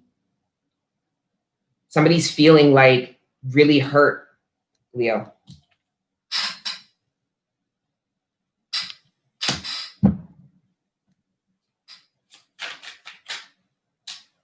The Two of Wands and the Seven of Wands. Somebody wished they fought for something. Somebody wished they didn't let it go. Somebody wished that they fought harder to stay where they were at or to keep somebody. Somebody wished that they defended something. Somebody is experiencing a lot of regret. That's what I'm getting for Leo. I don't know. I'm sorry, Leo, but yeah. Somebody is feeling, somebody's in a dark night, but what's triggering them to go within and recluse themselves are these riddled with these feelings of regret. Somebody is having like disassociation, like they're disassociating themselves with themselves because they can't seem to ground themselves in any of the actions that they've taken. Somebody was so unconscious that they're actually having like an outer body experience reflecting on their past. They're looking at themselves going, that wasn't me. There's no way I did that. Oh my God, that's how unawakened and disillusioned somebody was. Somebody is reflecting on, like, the more unawakened you were, the more hard it is for you to reflect on your past. You're gonna feel like it's not even you. You're gonna go, because that's where people struggle with accountability. That's where genuinely people go, I didn't do that. I would never do that. And you're going, but you did and you do. It's because they can't identify. They're not consciously aware of what they're doing, but somebody is now. Oh, yeah. Oh, wow. Ninth house. House of Sagittarius. It's the house that we're in. Foreign travel, foreign travel and countries, culture, long distance travel and journey, religion, law and ethics, higher education, knowledge, experience through expansion. I feel like somebody is getting a higher education spiritually because of this dark night, because that's what the Hermit does. It makes you go within so that you can elevate your mind and become more knowledgeable about yourself, which then would get you more knowledgeable about people around you. Somebody's going through a serious dark night. I don't know what else to say about that. I think we can move on off of that.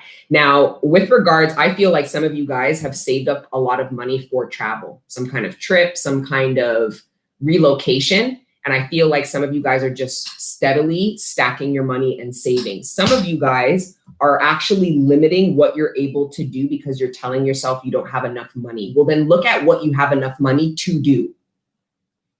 Because this is sitting around, I can't do this, I need to make more and more. There's too much focus on the money and not enough focus on the C-level goal, where you're trying to go, what you're trying to do, what you truly want out of what it is you're putting effort in.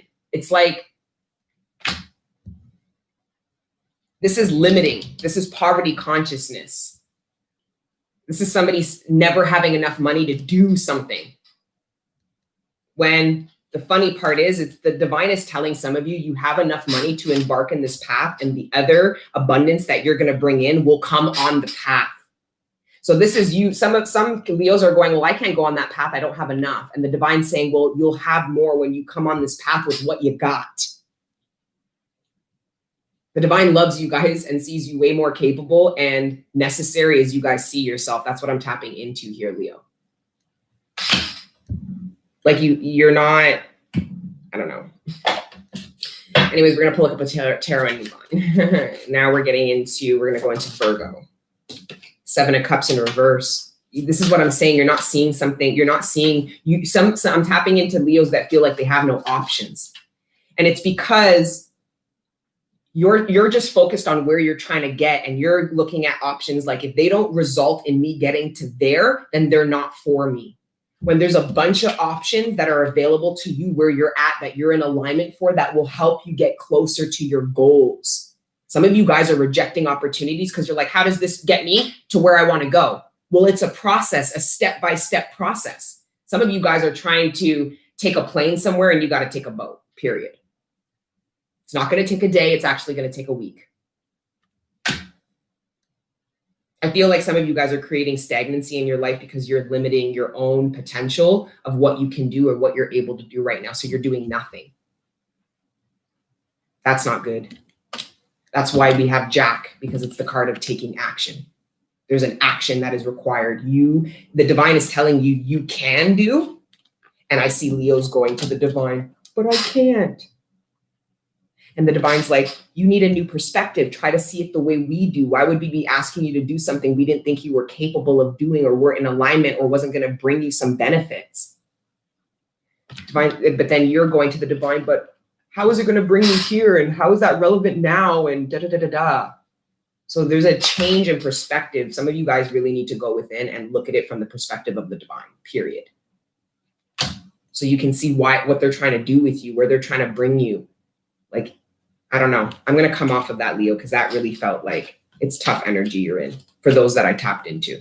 But it's fine. It doesn't seem like you'll be there for long, because with the 2 of Wands and the 10 of Wands, once you do love yourself enough to take the necessary actions, you're on the path that it was that you wanted, and you realize, oh, it wasn't that hard. And that's why the divine was asking you to do that. If anything, I think the divine's asking you to take a shortcut, and you're going to the divine. How the fuck is that going to get me there? Divine's like, it's a shortcut that you don't know nothing about. So just follow us.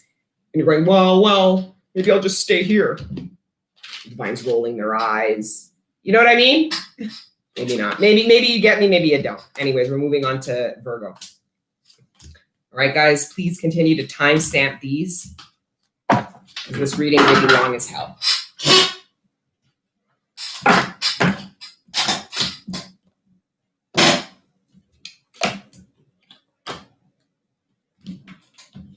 Okay. Virgos. Oh shit, I just heard God. Thanks, Ashley. Thanks, Allure Black Bee.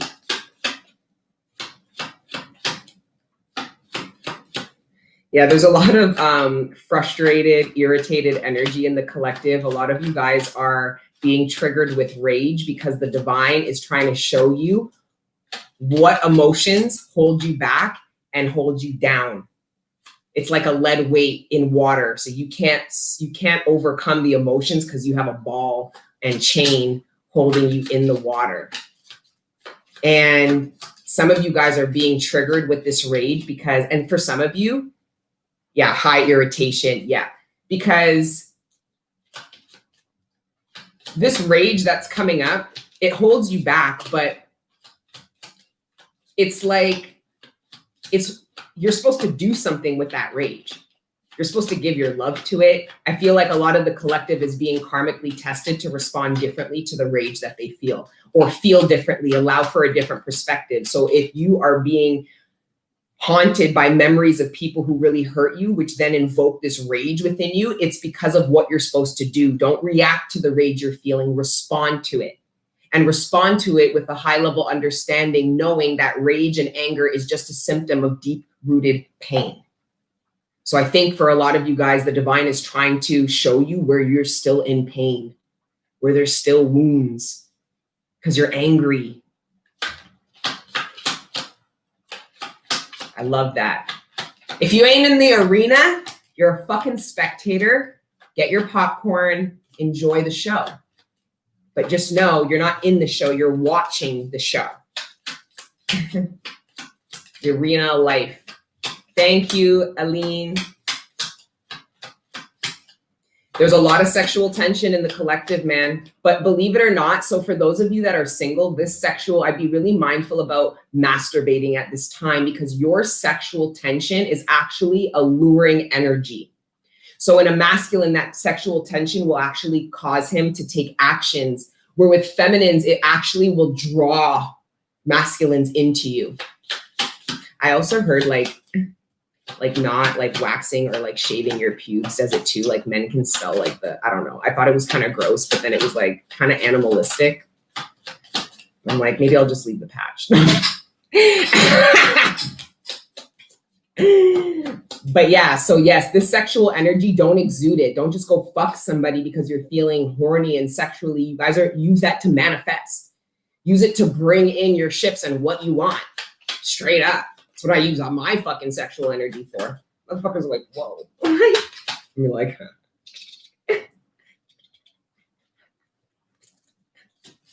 no, ladies, none of that right now. Just totally go within. Like, let this sexual energy mount. Like, pack up. Let it and watch what it does. Joe Rogan actually years ago talked about that. He had some guy on his show, and the guy was explaining like how before big meetings and stuff, when he'll go and have sex with his wife, and like his wife's telling him like, you're gonna smash the meeting. He's like, yeah, I'm gonna be great. And then he ejaculates, but he thinks about the meeting, and like he's manifesting that energy to what he has to do. So it's energy manipulation, but sexual energy is incredibly potent, especially for manifesting. So that's why that's why men get so fucked up in their manifestations and losing all their money. They let that sexual energy just go all over the place. Their sexual energy is their abundant energy. That's why a lot of masculines will go sow their oats only for the women that they fuck to become more abundant than them, and then lose all their abundance, because you just sowed all your fucking oats and gave all your abundance around the bumbaclot place. So watch what your seeds do. They grow. Semen retention is important. Yes, Jamal, it's definitely important, but in men and women. Because don't get it twisted. I don't know. I speak for myself. Like, I actually had to stop masturbating so much. Like, I've been single for a long time, right? So I was like, well, whatever. I don't fuck. I can rub out one whenever I want. And it was like twice a day. I'm there like it's not appropriate. So I had to come off the fucking masturbating. Like, I had to slow the fucking shit down, man, because it was like, I was tired. I didn't want to read. Like, I was losing my boom boom, you know, and I wasn't getting any back. It's not like when you actually have sacred union and sex, you get something back. I'm just there like washing them out and like going about my day. And then like, so I don't masturbate as much anymore. If anything, I'm practicing what I preach and I'm retaining my shit, and it's bringing me amazing things. Anyway, let's try to get back into channel.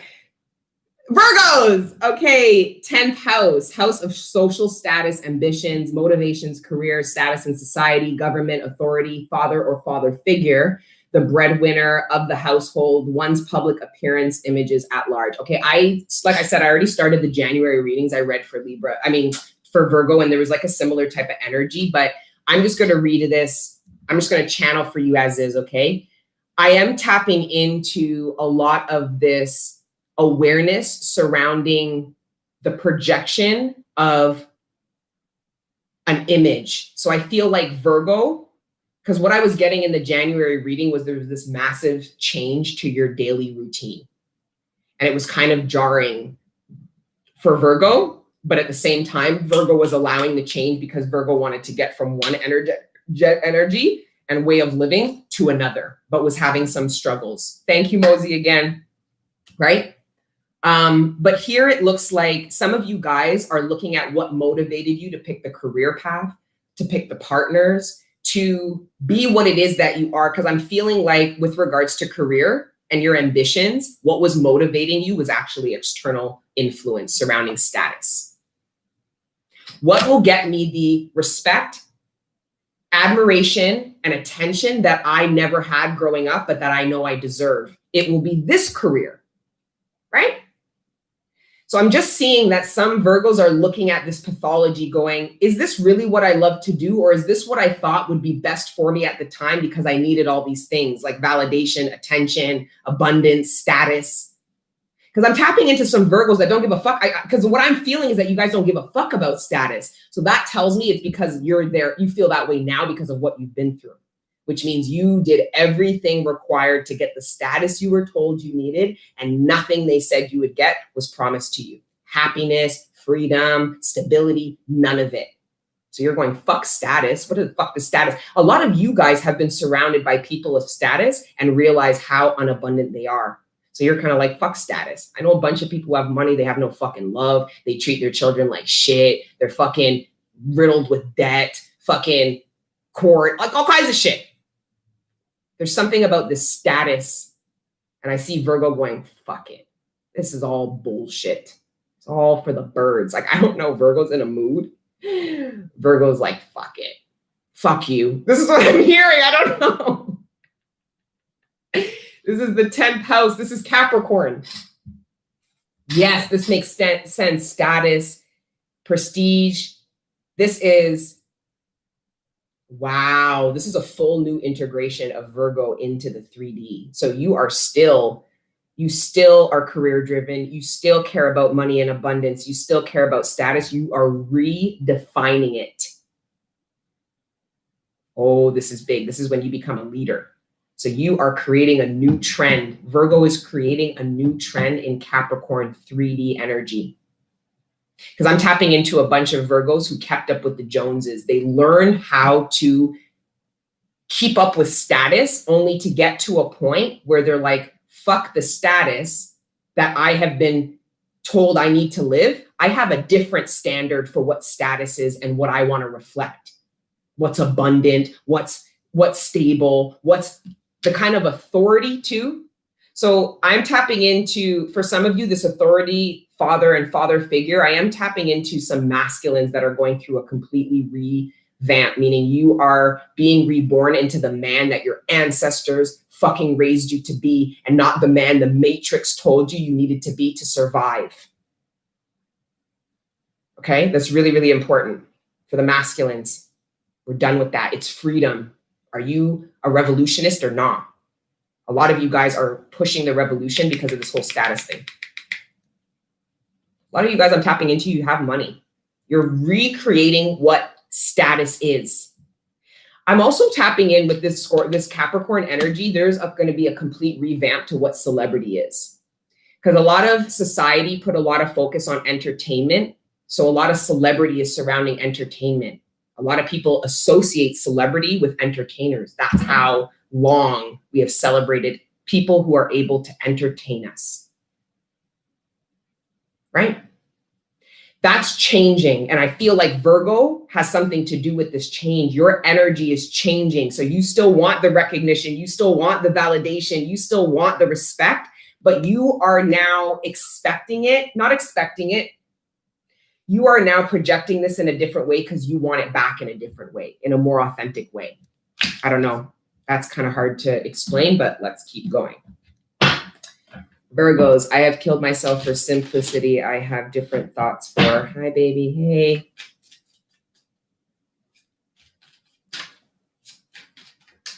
Yeah. Capricorn rules entertainment. Right. Oh, right. It rules entertainment. The 5th house. No. Oh, Leo. Leo runs entertainment. I thought it was Capricorn. Like worldly shit. Whatever. Doesn't even matter. The age. The masses, the study of the opposites. Ooh, the Ace of Pentacles. We like it. Virgo, this is fantastic. I heard I'm serious this time. I'm not playing. Virgo is impenetrable and unmovable at this time. I'm getting that skull is heavy, it's huge, and it can't be moved. So if you walked up to it and tried to move it, it wouldn't budge. This is Virgo at this time. So people were able to talk you out of things or talk you into things. Virgo, that's no longer. If this is somebody towards you, Virgo, this is somebody who is so serious that you might come with things like doubt and they're just going to be like, no. They are fucking serious about what they are offering you, what they want to do with you, what they're telling you they're going to do. Like there is a seriousness in and around Virgo that is going to make things happen in the 3D. Make things happen. And I think that was the problem. I think Virgo is tired of putting in all these efforts and not reaping any results in the 3D. It's like, what did I put all that energy in for? I have nothing to show for it. That was creating a lot of tower moments for Virgo. And I just see Virgo has moved from those tower moments and is now insurmountable. I'm not going to be talked out because for some of you, I'm tapping into, you guys had an idea to do something a long time ago that you didn't do. And instead you listened to other people's advice and you got led in a different direction and you fucking viciously regretted it. But you didn't project that anger onto anybody else and blame them. You blamed yourself and said, I fucking should have trusted myself, invested in myself. So you went back and revisited something. And this is where you stand when you revisit it. Solid. No one's going to tell you nothing.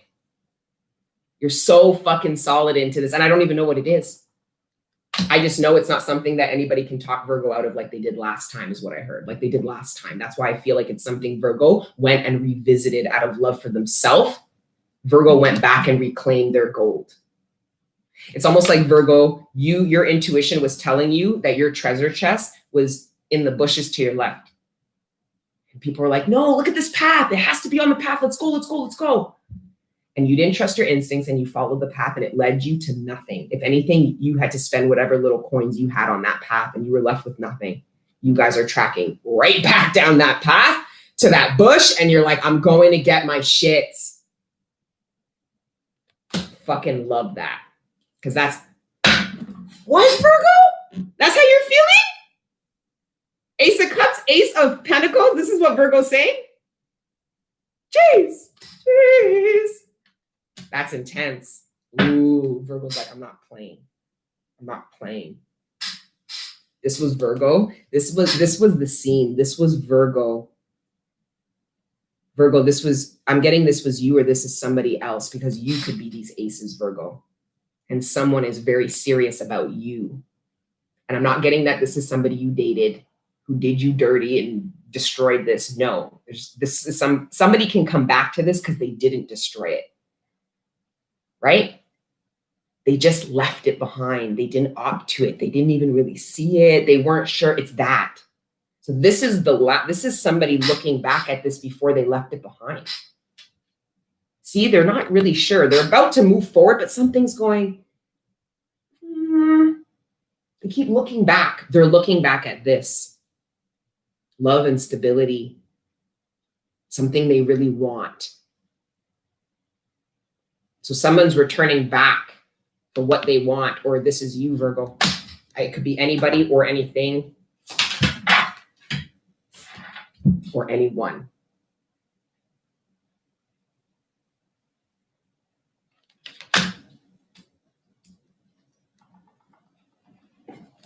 I'm gonna be the Empress.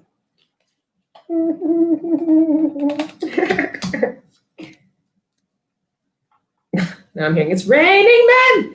Hallelujah. This is what the Empress. Some of you guys are coming out of a dry spat. Some of you guys went from single to having multiple love offers. Some of you guys,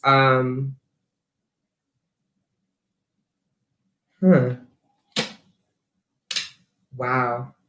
Somebody's watching the Empress. Look, see that? Somebody's watching you, collective. I'm getting this is like somebody in your neighborhood, somebody who can see you come in and out. Somebody's watching you. Somebody might want to know what you do. Like what's going on. Somebody's scoping you out. Some of you might have just moved, or somebody just moved into your area. Somebody's scoping you out. Somebody's curious about your life. They observe you. I don't know. There's something mysterious about you, collective, that has somebody curious about you.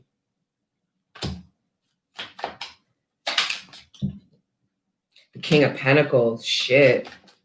Somebody might want to know if you are in a relationship or you are with somebody before they present themselves to you. Wow, the Six of Wands.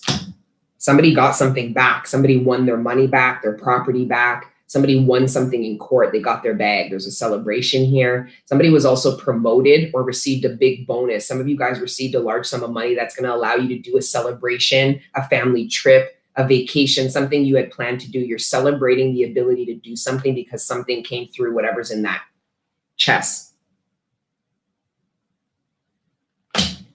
Okay. And then at the bottom is the Lovers. I don't think this is a choice between two. I just think this is a choice between yes or no. This is a choice between now or later. This is a choice between, I don't know. I also see this as union energy with the body. So when we speak about the trilogy, the mind, the body, and the soul, for many of you, you were not in union with your body. Right? The love that you have for your body. A lot of you guys went through trauma, physical abuse, sexual abuse, body shaming, things of this nature. That all pushed you to come out of union with your body, meaning you don't tap in. You numb your body so that you don't have to feel what it's telling you. I'm anxious, I'm hurt, I'm uncomfortable, I'm hungry, I'm tired, whatever. Some of you guys weren't tending. You didn't have a dialogue with your body. So you were telling your body instead of listening to your body. You weren't respecting it. You'd let anybody. So when you're not in union with your body, it will look like you having sex with people that you don't like, that you don't want to have sex with. It will be drugs, alcohol. It will be promiscuity. It will be neglect of your own self, not eating, not sleeping. It could even be lack of hygiene. Okay, these are all signs that you're not in union with your body. You don't care about it. So a lot of the collective is actually coming into the union with their body at this time after years of numbing it and not caring about it. So it's a beautiful celebration when you come back into union with your body, because what will happen, collective, is there are prime manifestations that you're trying to bring into you that need to come into your vessel. Meaning your body is a conduit. It will bring in manifestations into the 3D. But if your head and your heart isn't descended into your body, you can't manifest certain things in the 3D. It just is what it is. So now you guys come into union with your body and offer yourself the respect and the love to your body that you hope other people will give to you. Because I was really struggling with that. I wanted people to treat me better and not abuse me and bad mind me. And then I'm like, I abuse and bad mind myself. So within, so without, you get what you put out in the universe. And I put out into the universe that I don't give a fuck about my body. So I shouldn't be surprised that the people I came into union with didn't give a fuck about my body neither. And disrespected me and treated my body just the way I treated it because I showed them how to do it. Because I wasn't in union with my body and I didn't care. Because of things I went through. So then I do this healing now and all of a sudden I'm like, that's my body and I want it back. And I'm like, I want it. Like God literally showed me my soul outside of my body, and my body was just like walking around. I saw how skinny I was. I'm like, oh my God, bitch. Like, oh my God, my body, I want it back. It hurt. I was crying. It was so difficult. Okay. This shit's low-key making me want to cry because this was the hardest part of my ascension journey, coming back into union with my body after not caring about it and neglecting it for so long. And then for God to show me my body and how lonely it was on earth, because I didn't realize I wasn't living my experience in my body. I was living it in the ethers like a real high priestess, yeah. That's why I said your high priestess has to come into your Hierophant energy. The Hierophant and the high priestess have to come into union, or else everything you're doing is in theory, collective. Everything you're doing is in theory, when what you're learning is meant to be applied to you first.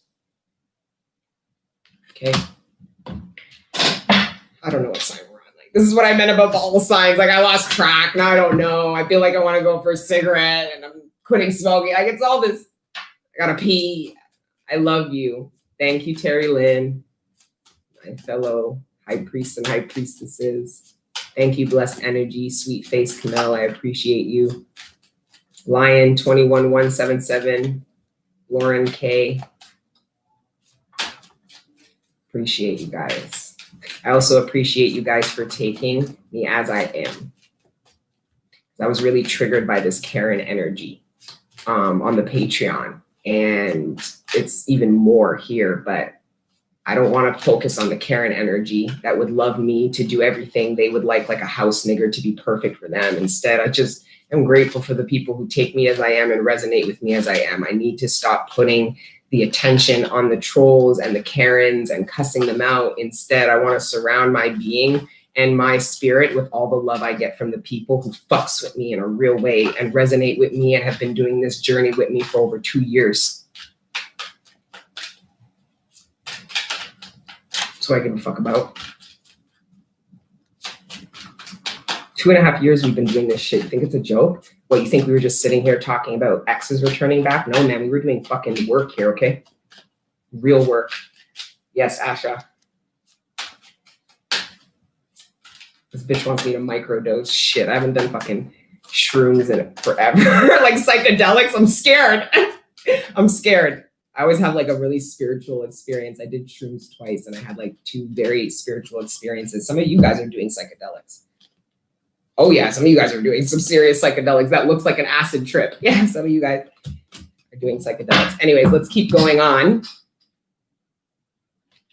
Okay, so the 10th house, we wrapped up Virgo. The house that is illuminated or being triggered the most for Virgo is the 10th house, which is run by Capricorn, house of status. So now we're moving to Libra. 12th house.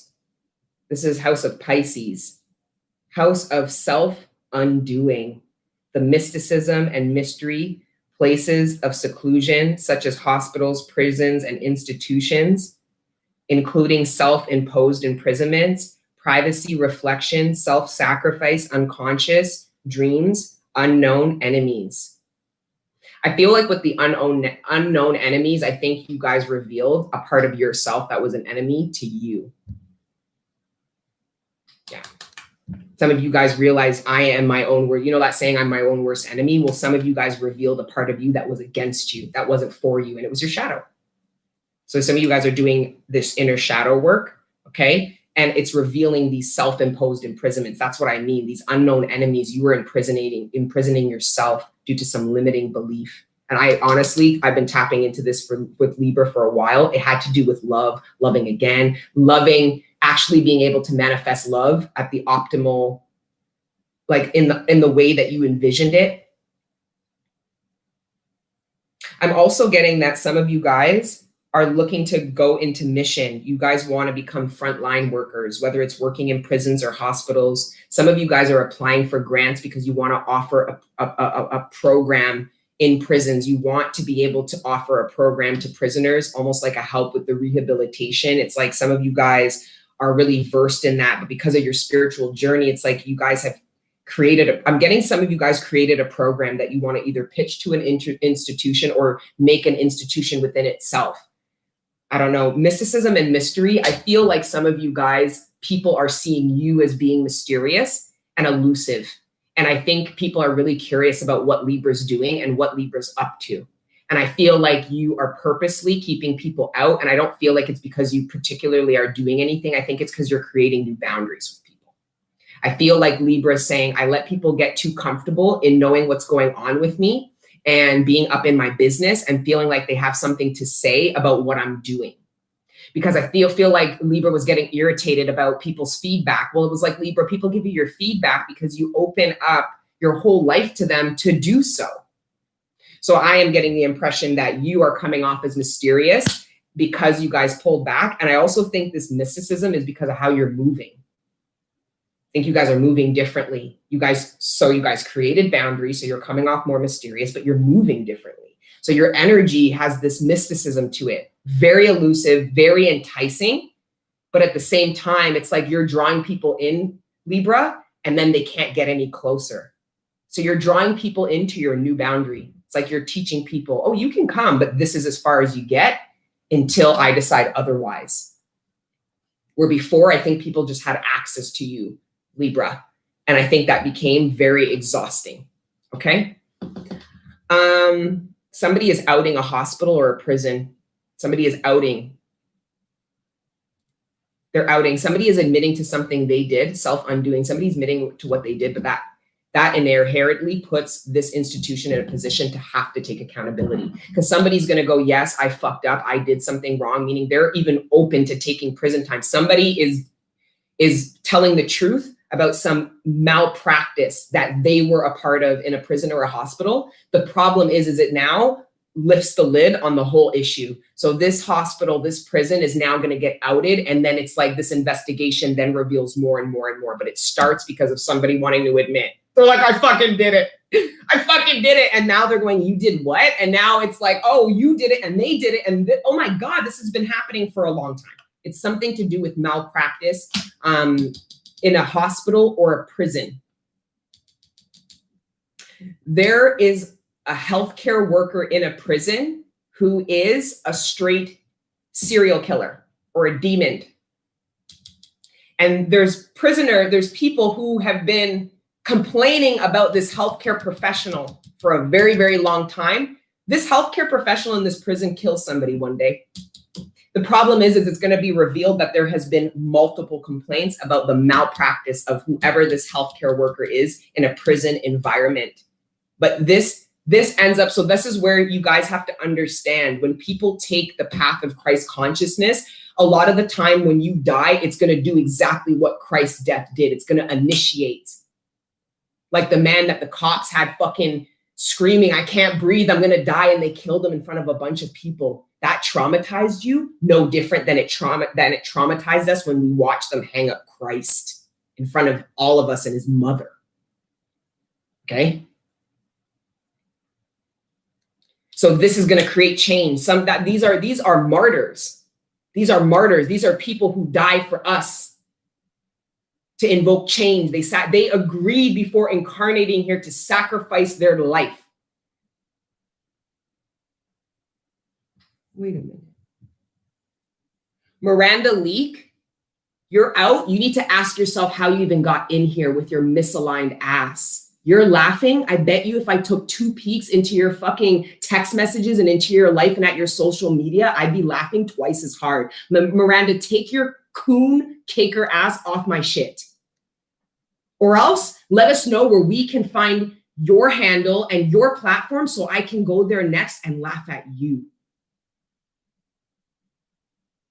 Okay, Miranda? Let's carry on. Miranda goes, ha, ha, ha, I'm out of here. Bitch, just go out. No one's going to follow you. No one's going to say, yeah, Miranda, let's go for coffee. No one cares about you. Miranda, Karen. No, I'm not going to let her get to me. I don't block people because that's no fun. That's why I don't have moderators. Live your best lives. But just know if you live your life on here, I'm going to live mine too. We're all going to be free. Nobody moderates me. So why would I moderate you guys? Why would I do that? I'm allowed to say what the fuck I want. Why wouldn't you guys be able to do that too? So go and say your shit, but just know if you come at me sideways, I'm going to make you look at yourself. You're not going to make me look at me and go, damn, why is she laughing at me? I wonder I don't give a fuck, bitch. I'm wondering why you're here. How did you get lost? Who sent you here? You guys need to be mindful about referring people to this channel because I resonate with you, but it doesn't mean I resonate with all your friends. Okay. All right. We're still on Libra. Yeah. King of Swords. We're still on Libra. Let's see.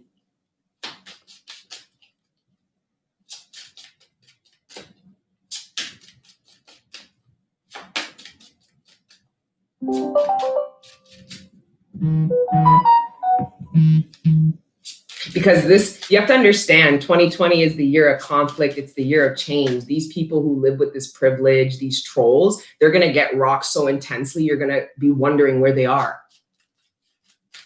Like, what happened to them? I fucks with you too. Thank you, she different. Yeah, I'm not saying, but see, I'm not saying what she wants to hear. So could you imagine what she does to her friends and family? She abuses them, and then when they don't take it and they isolate her, she comes on social media and tries to do it to other people. That's why I'm really the one laughing, because if I were to sit down and have a 15-minute conversation with one of your friends, you'd be the joke, bitch. You try to verbally abuse your friends. They dropped you. That's why you're on here trying to tell people what to do.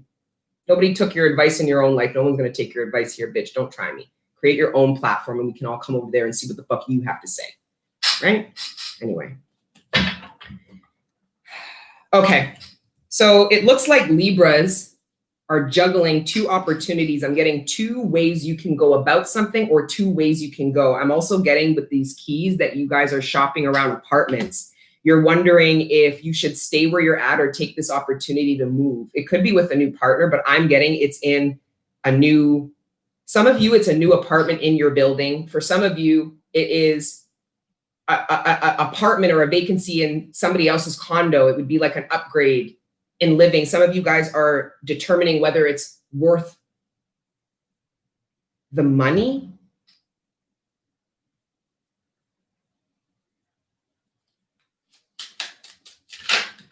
Some of you are going to move in to take care of somebody. I'm seeing like some of you guys are going to move in somewhere for a couple of weeks to actually take care of somebody who's sick.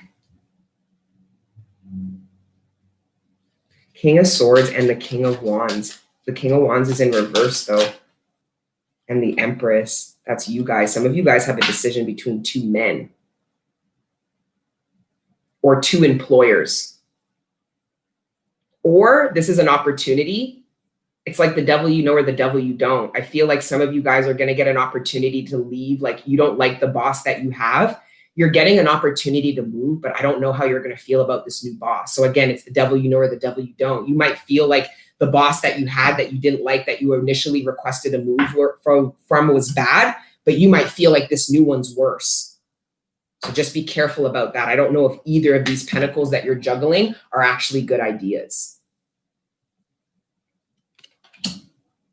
I don't know. I feel like there's a chance that that Libra is going to say, I don't want either. Somebody might be trying to tell you, Libra, that you have to choose one of these. And in true Libra fashion, you're going to go like the Empress and go, I bet you I have to choose nothing. I bet you I don't want none of them. And I bet you I'll find another pentacle. Somebody's trying to limit your options, and Libra in your Empress energy, the Empress is abundant. So there's always more options. The Empress always, no different than the Emperor is always going to find a way out to conquer or in. The Empress is always going to find more options, more abundance, more ways of reaping. That's the royalty, right? So I'm seeing Libra go, no. I see Libra going, just so we're clear, I don't have to pick either of them. Some of you, it might be an employer trying to bully you to take some role that you don't want to take. And I see Libra going to their employer and be like, well, the third option is that I leave here and find another job. Like you're creating a third option because somebody's presenting you two, and neither of them you like. So you're making a decision, Libra, to seek abundance elsewhere, move on, something like this, okay? Queen of Swords, there you are. I feel like some of you guys might be dating and we're really stuck between two options. And I think what is beautiful in wrapping up a karmic cycle for you, whether you've been in third parties or initiated them, is you seeing outside of these options. You loving yourself enough to say, I believe I can come into better alignment with something or someone. Because then we've got the Queen of Swords and the King of Swords, and that's a perfect alignment. These are people who are on the same page. They have a telepathic communication. Their morals and values are in alignment. Their truths are similar. So they'll govern, they'll run a house, they'll engage friends, they will deal with money in a very similar way. So I'm seeing like a really good partnership, but I don't know if this is being offered to you now or if you're letting go these opportunities because this is what you want and is not being presented to you at this time. The Hermit in reverse. Yes, that's beautiful because I feel like Libra, you went into this recluse in order to create boundaries, and now you're coming out with this mysticism. So people are like, where have you been? You've changed. What's different? Like some people, you're different, Libra. I'm gathering that you didn't just go into the hermit mode for a night. You didn't do the dark night. You did the whole valley. And you're now coming out a very different version of yourself is what I'm gathering. And it's the Empress. It's beautiful. So you're going from the Queen of Swords to the Empress. That's beautiful. And then we've got a bunch of other shit, but we're going to move on now because we're in 2 hours. Okay. All right. Now we're moving to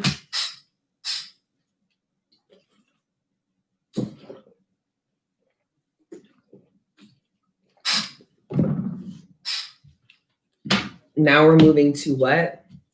What's after Scorpio? What are you guys saying?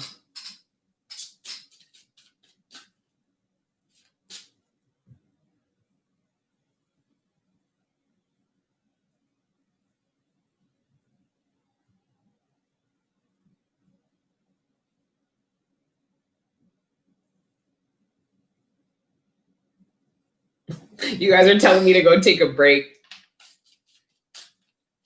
I should. But it's live. It's like, it feels like you guys are just on pause and I'm going to be like, wait. Cannabis is not a toxin, but the way I smoke it is toxic. Straight toxic. I blow through a 1/4 pound of weed a month. That's not normal. That's why I'm this skinny. It's not because I'm like anorexic or bulimic. It's because I smoke a 1/4 pound of weed a month. That's more of a budget. That costs more than people's grocery bills for a family of 6. Okay. All right. So I'm detoxing. Okay. I'm detoxing. All right. Because it's time. I want a new version of me. I'm going to create that by metamorphosing myself.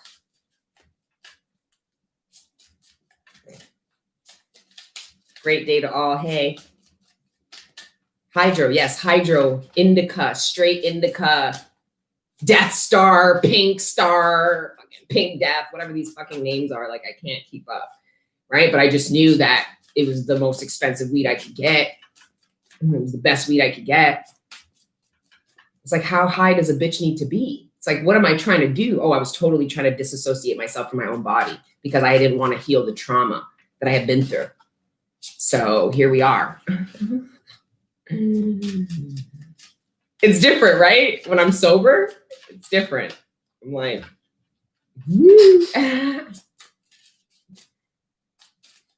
I don't want a metamorphosis. LOL, my body is making me. Peace is priced in different ways. Absolutely. Not high after you wake up. Same, yeah.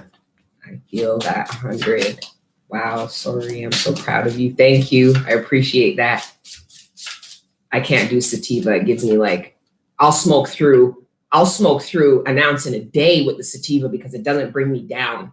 Like it doesn't get me tired. It just stimulates me and I'm stimulant enough. Like I'm a fucking spaz, which is why I smoke weed to begin with, to calm my little ass down.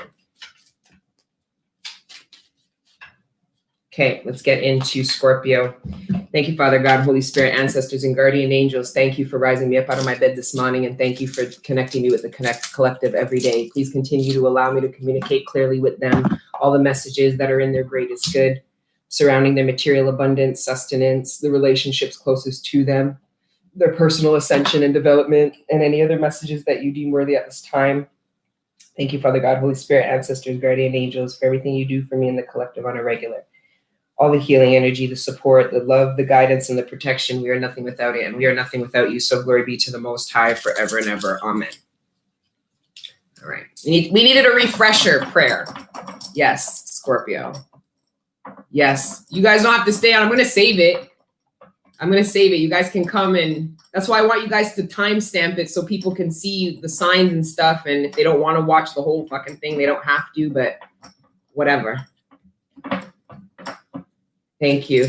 It's not my prayer, it's our prayer. It's not mine. I channeled it. I didn't make it up. I channeled it. So it's not, technically, it's not mine. I never wrote it down. I never sat there and went, like I just channeled it. So that was definitely the divine going, this is how we're going to do it. My guys don't play. 1, 2, 3. Wait, where are the rest of the signs?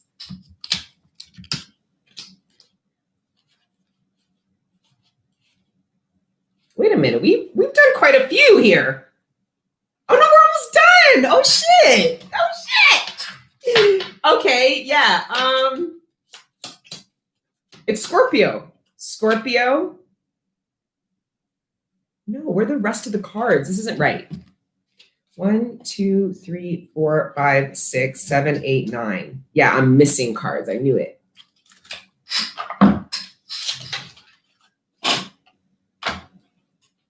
Yeah, I knew it. Well, that was divinely guided. Okay. A little light. Yeah, now we can carry on. Yeah, and it finished with Libra, 12th house. Okay, so let's go to Scorpio and let's see the house that is active and is going to have Scorpio's attention from now and going into the new year.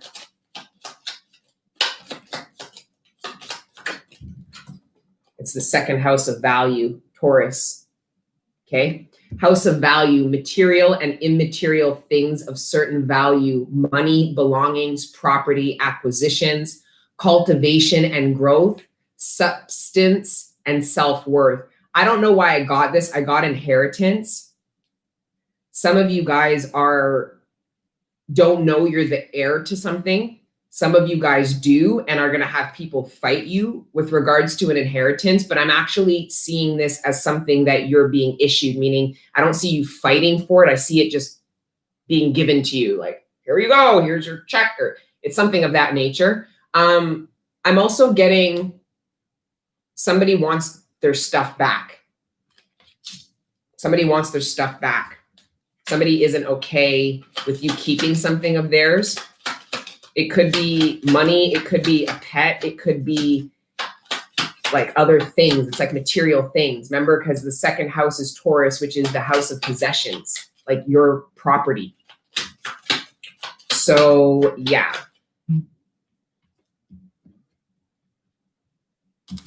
Thank you for the donations. Thanks, Rains. I like the sticker. Keep it up. Keep it up. With my scrawny, I look like that. No, I'm going to gain so much weight. It happened last time. The last time I quit, I gained like 30 pounds in a month. It's just so hard. Like, okay, let me just get back grounded here so I can finish this up.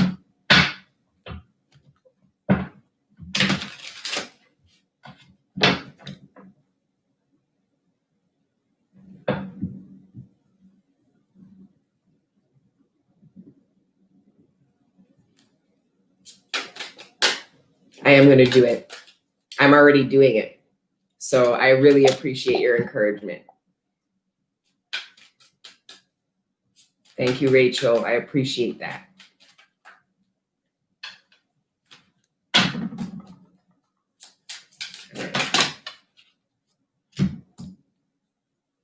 Queen of Wands.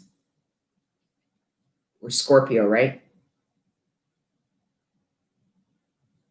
Yeah. This Queen of Wands here.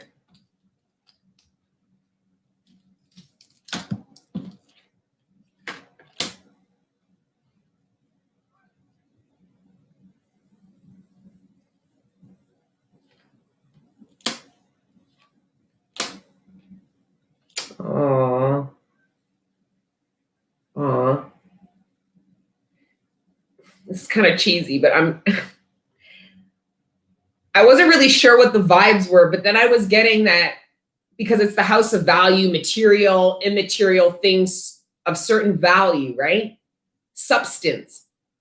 Somebody's telling me, Scorpio, that you're priceless to them. Somebody's saying they're priceless. They're priceless.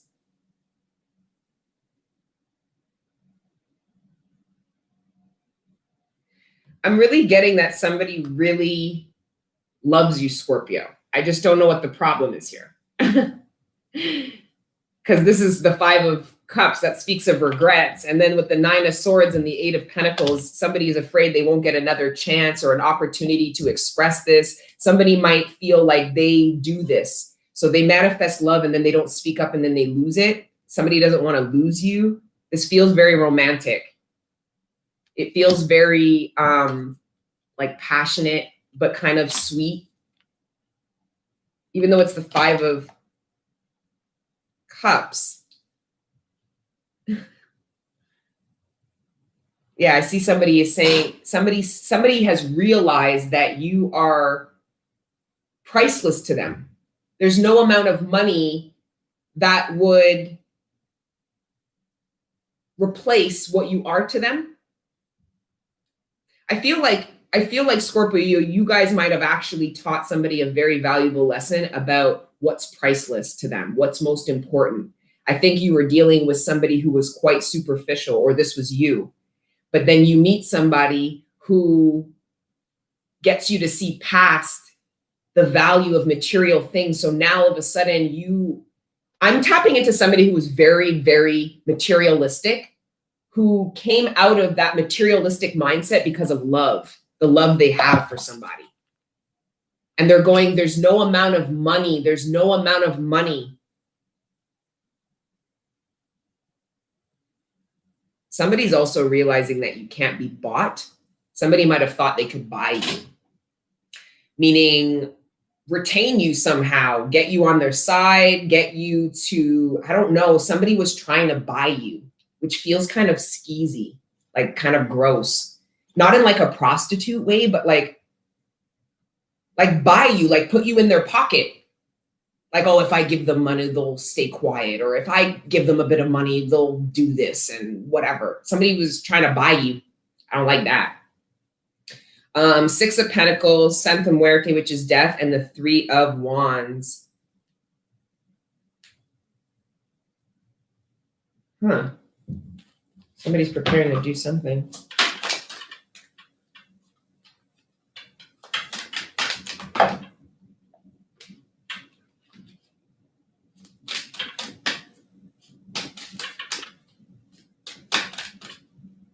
Some of you guys were waiting for something.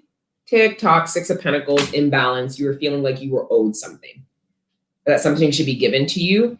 And it looks like you are not aware how close somebody is ready to do that. Somebody is preparing to do this, balance this out, but you're not aware of these preparations. So you're having to surrender to the divine with regards to an imbalance. Like, just trust that God will balance this out. In whatever form and fashion will get balanced out. Because I already told you, when it comes to things like karma, a lot of you guys are waiting for karma to balance out for you, and it already has. But you're just so stuck on it happening a particular way that you're living life feeling like there's some injustice, or that you haven't gotten your due justice, and you've already gotten it. You've already been gotten it.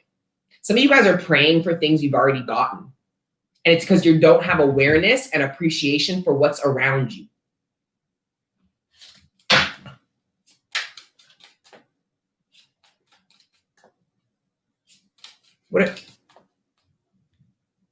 These weirdos, yo, so many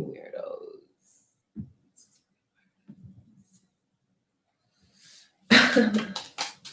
Where are you? Lead, I follow anywhere that you want me.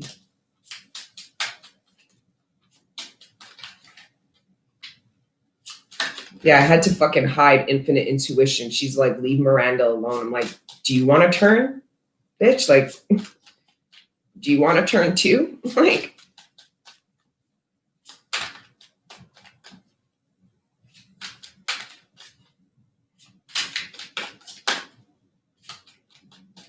and I can't do moderators because I don't trust no one, right? Like, I would never get a moderator.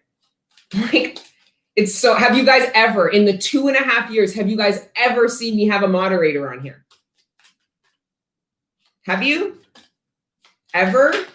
Why would I start now? Give the bitch a turn.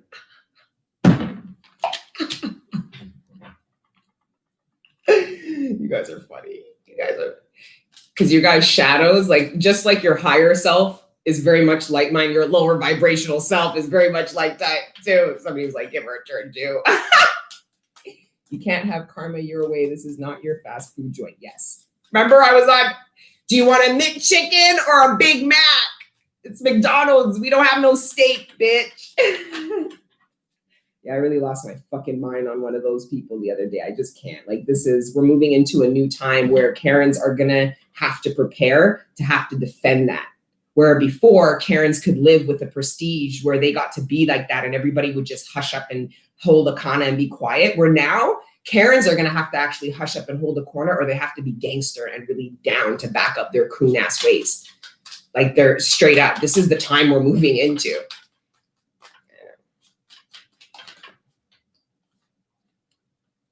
You guys are cussing people. Who the fuck's Daryl? Like, I see you guys laughing and cussing. What's happening? And then, yay, Merry Christmas! Actually, great way to just disperse the energy. I'm seeing laughing, cussing, and then Merry Christmas.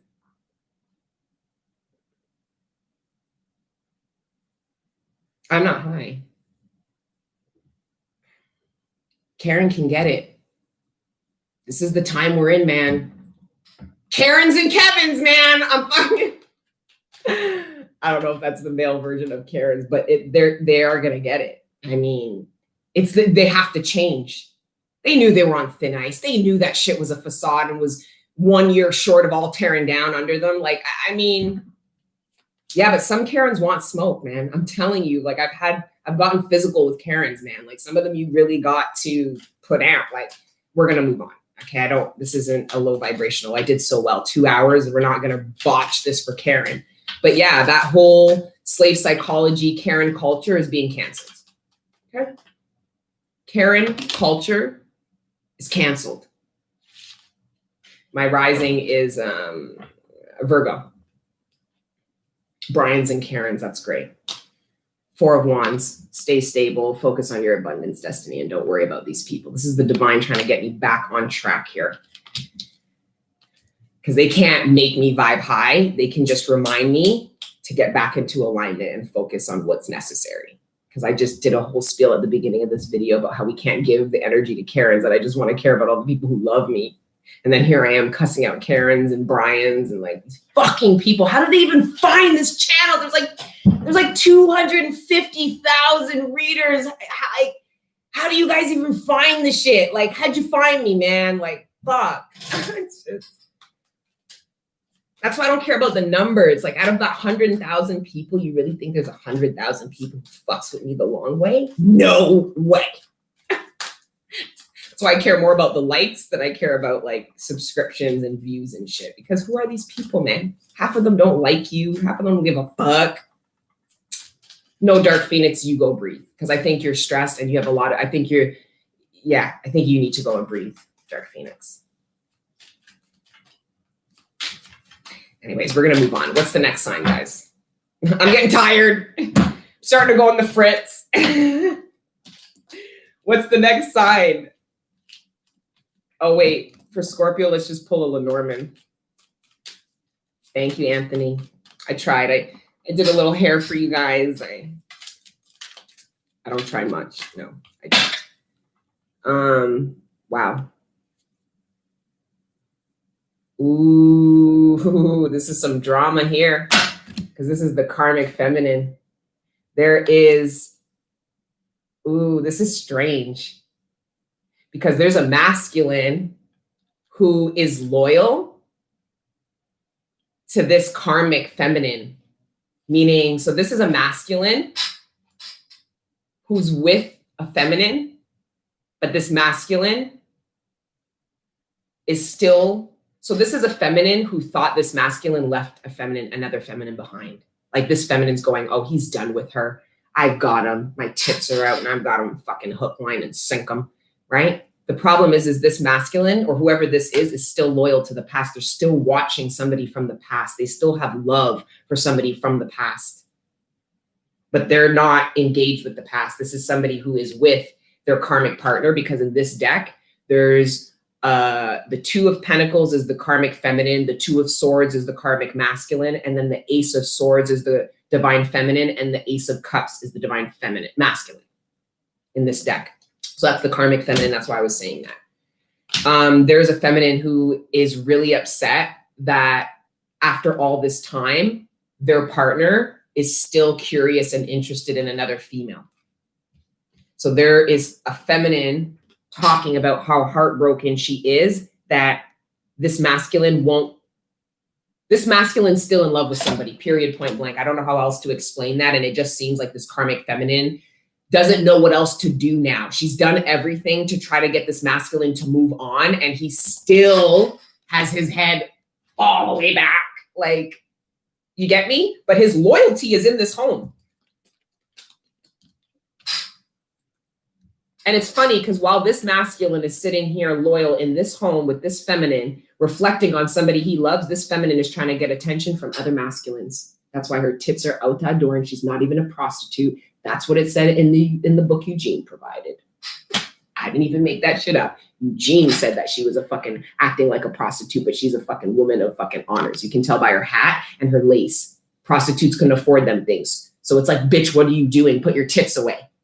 No, she's just trying to make her masculine jealous or try to gain more attention because the masculine she has isn't giving her enough at that time.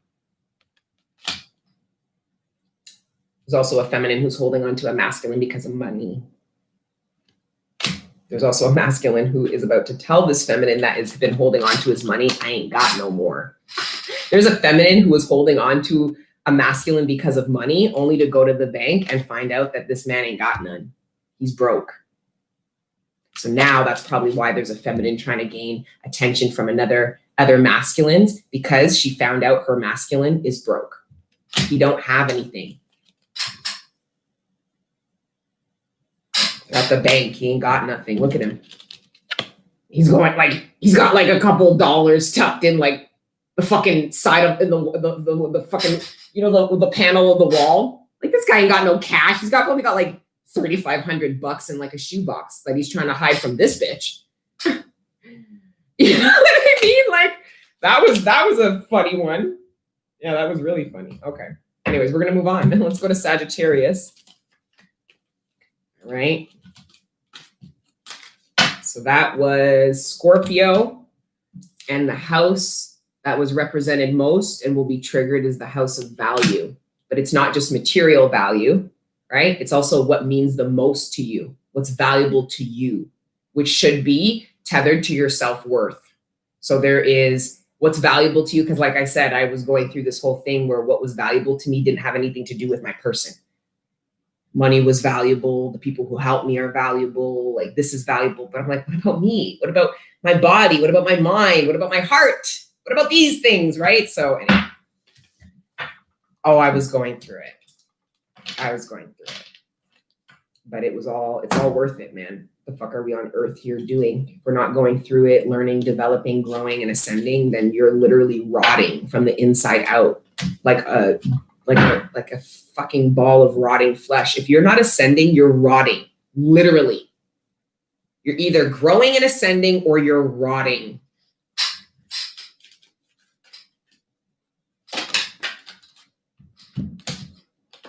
Yeah, we're on Sagittarius, okay? And before we get into it, just because I pulled these without setting intention, it's the 7 of Swords and the 7 of Wands. Some of you need to stand your ground and not allow somebody to do you like they did before. Somebody from the past is coming back to try to do you exactly the way they did before. Exactly the way, because they're coming out of the same coffin you put them in. Somebody's trying to give something another go, and they're wondering if it will be worth it because they know you have boundaries up, but they're wondering if these can still get through. Still get you to drop your boundaries for them. Somebody is trying to see if you still love them more than you love yourself. Okay, let's get into Saggy. I rebuke you in the name of Jesus. Miranda, you need to rebuke the low vibrational men you let fuck you and you still chase. You need to rebuke them. Okay, your mother rebukes you because you embarrass her and shame her every day with your low vibration and your toxic fucking ways. Woo! Sorry, I saw Miranda again. the 4 house of home and family, something Miranda clearly doesn't have if she's here pimping her ass out on fucking YouTube, acting like we're her friends and her family. So that's for you, Miranda. See, I read for you guys. I read for them too.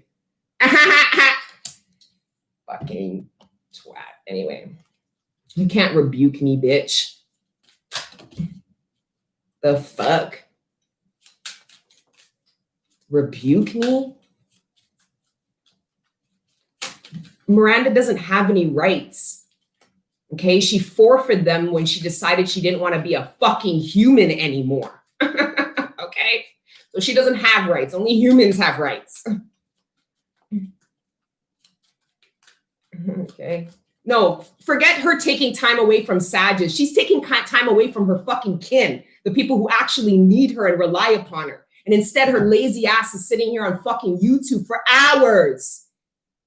This is the problem. Karens want other people to be more available for them than they are for the people that are designated in their life. Miranda, don't fucking play with me. You people are crazy, yo. There's no way I resonate and I vibe with all 130,000 people on this motherfucking platform. There's no way. I'm sorry. There's no way. I don't even resonate with all the people on the 300 platform on Patreon. At least I resonate with more of them on there, but it just is what it is. There's nothing I can do. She's lingering because she's desperate for energy she can't get from nobody who doesn't make themselves available to her toxic ass.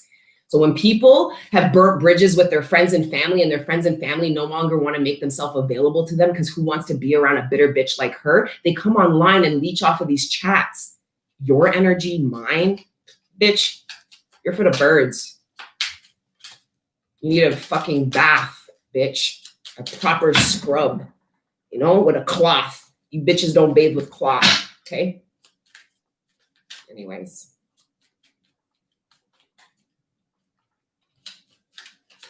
I'll respond to whatever I want, and I'm not wasting no one's time. You waste your time, guys. If you don't like me addressing Miranda and you feel it's wasting time off the reading, that means you're wasting your time waiting for me to get back on the reading like some house nigga. This is a free, I've been on here for 2.5 hours, yo. It's not good enough? Karens? Massa, it's not good enough. Would you like tea with your reading? Yeah, I'm paying attention because this is a part of having a platform, right? I'm not just paying attention to her. I'm giving her the attention that she wants. Yeah, I'm vibing low. What about it? I'm tired of you guys, I'm tired of it. It's the culture is completely being canceled. You guys can't go onto people's platforms, tell them what to do, how to behave, how to feel, how to think, how quickly, how slow. You have no rights. You guys can't even control that in your own life, yo. But you want to come and project that shit onto me. It's not going to happen. Karen culture is slave culture. It's the same thing. That's why I will address it on my shit. And if you don't like it and you feel it takes away from your reading, how long have you been on here? Didn't you get enough? 2.5 hours. How much do you guys want?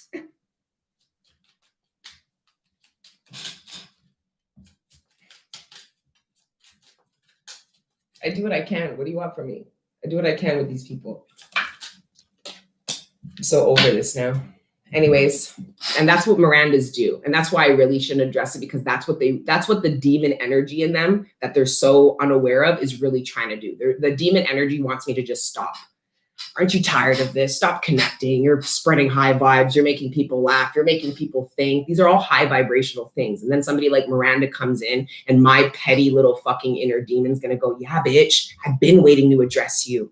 Like, it's just my own ascension. I have to ascend this part. And then eventually when I look at them, I won't even see Miranda. She could comment. My eyes will literally not catch the message. I can only see Miranda and catch the message because I can vibrate low like that bitch and meet her right where she's at and tell that whole about herself. So I need to ascend that because then I won't even see them. Cycles are coming to an end and we all need to move on to a new. Unfortunately, the people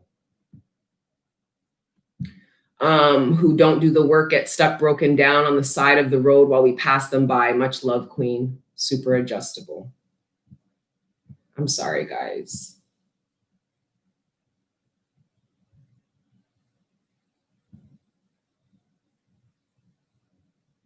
not enough. It's never enough. It's never enough. You guys will suck us dry. Like I said on the Patreon, we could be dead and gone, and you guys will just hop to the next, to the next, to the next. You guys don't really give a fuck. Don't ever come on my shit trying to tell me what to do. Any of you. Honestly, I want to be done this now. I don't want to do it anymore. I don't want to do it anymore. You know what? I'm going to go for a break. I've been sitting here for 2.5 hours.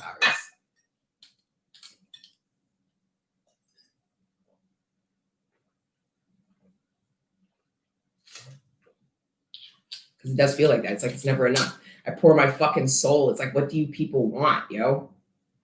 Do it slower. Do it faster. Don't pay attention. Address it. Da-da. That's like house nigga shit. That's what Massa was doing to us in the homes. Get this, do this, go there, slow down, faster. Hurry up. Like, get the what? I would have dashed hot water on Massa's face and ran as fast as I fucking could. This is water. Yeah, I need to go for a smoke. I'm sorry. You guys, listen, I'm going to wrap up the reading when I come back as best as I can, but you guys can just come back later, revisit it. I'm going to save it, but I need to take a moment to breathe so that I can clear this and come back. And then what are we on? Sag, Capricorn, Aquarius, and Pisces. Still 4 left. Oh my God. I don't know if I want to still do this anymore. Like, not in life. Like, I mean, just today. I'm tired now.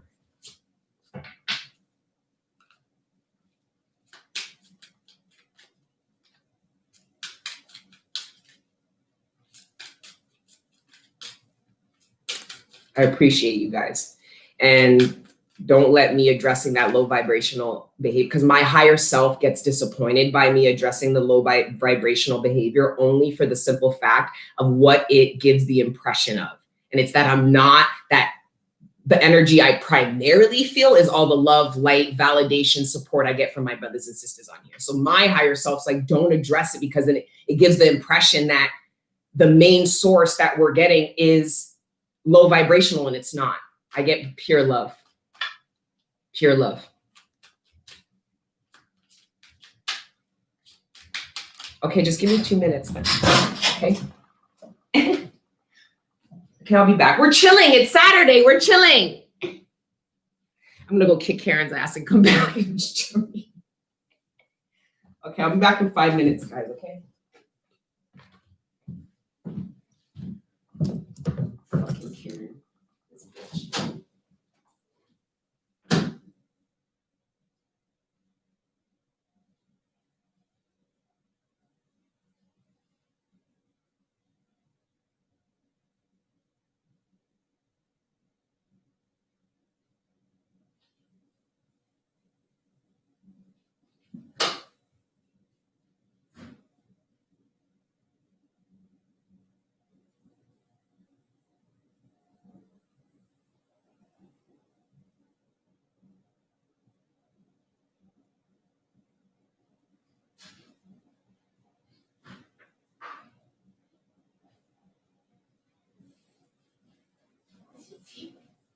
Well, TT, I know I was just working and doing the video. I'm not finished, Bubby. I'm not finished, Bubby. Go say hi to the people, TT. Come. Come say hi to the people. Come here. Come, TT. Come up. Oh, there's TT. Okay. She's just saying hi. I'll be 2 seconds. Okay, go pee pee. Go. Go.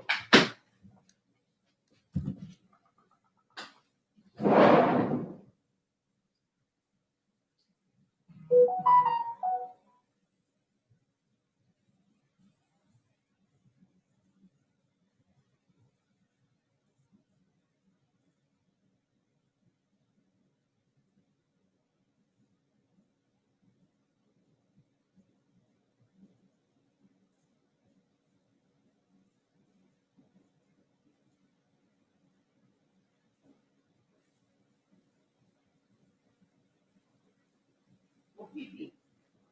Go down and go pee-pee. Go. Go down.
Thora, come.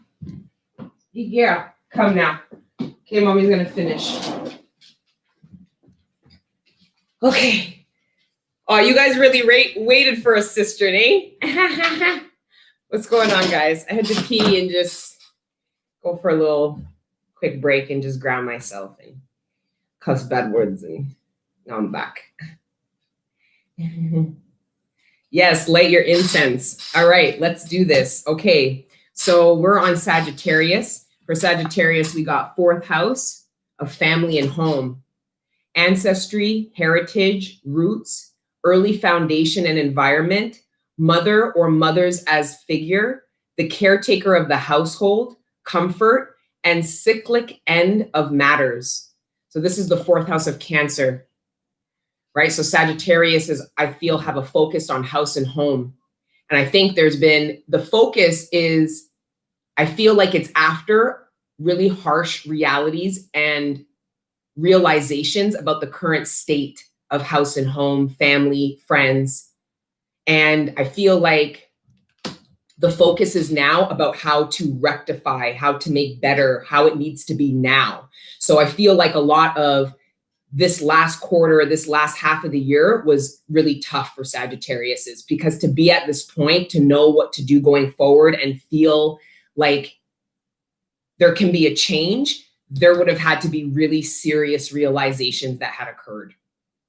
So I'm also seeing pathology. I feel like a lot of Sagittariuses are looking at family patterning and have actually tackled and brought to an end a pattern, a cycle, a toxic cycle within the bloodline. Because with ancestry and heritage and roots, that means Sagittarius made something aware. You found a pattern. So you're looking at your life, you're looking at certain family members, you're looking at things and you're going, oh, you're trying to get to the root of why something keeps occurring, why the same conclusion keeps coming out, why you keep getting to the same point. You got to the root of something and it led you to your ancestry and your heritage and some kind of pathology.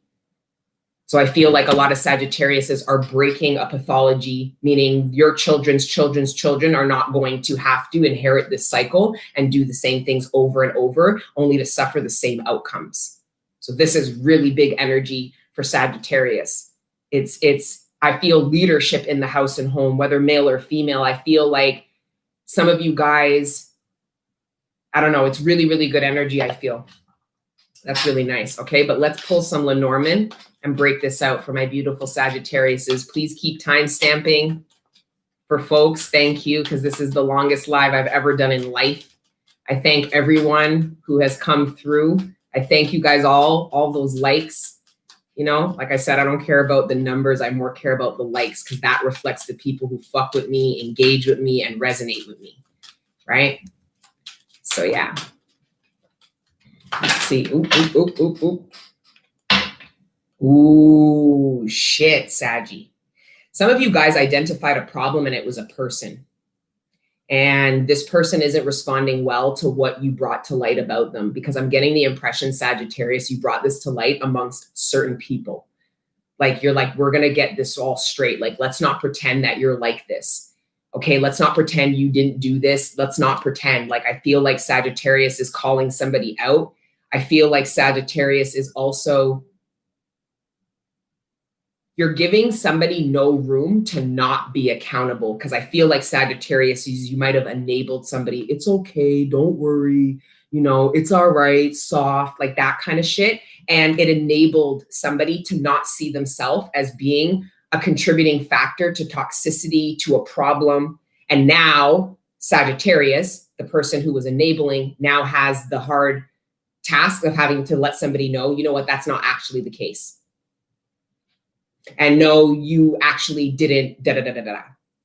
Right? So there's somebody who is, somebody is at odds with you, Sagittarius, because of a truth that you revealed about them, or a truth that you threatened to reveal about them, or something you know about them that they're afraid that you will reveal about them.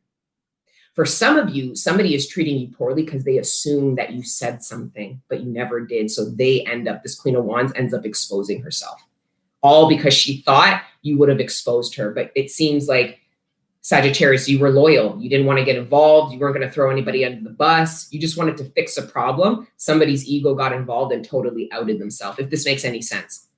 They were so afraid you were going to out them that they went and outed themselves. Don't listen to so-and-so. I never did that, eh? They're like, so-and-so never said you did. And they're like, oh. And now somebody's going, well, did you? Like, it's that energy. He's a fucking idiot. Anyway. Then we've got the Nine of Pentacles, and then we've got the Knight of Swords.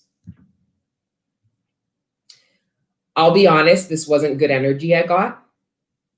I got this as, I'm tapping into a child whose parent dies when they're about this age. I'm also getting, I don't want to read that.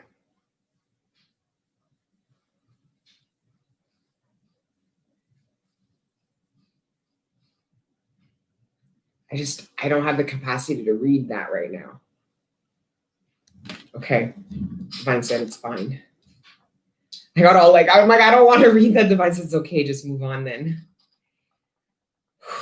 That was intense. Okay. And you don't want me to read it if I don't want to read it, because then that just means it won't articulate properly. So don't feel like, oh, say it. You don't want me to say it if I feel this way, because it's not going to translate to you, okay? In a way that's beneficial. I don't have the emotional capacity, because if I read something that is traumatic, I have to then be there to support it. I can't just crack you open and then go move on to the next.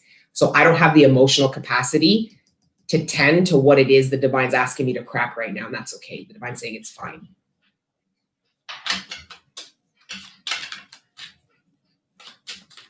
Okay, we're going to move to tarot.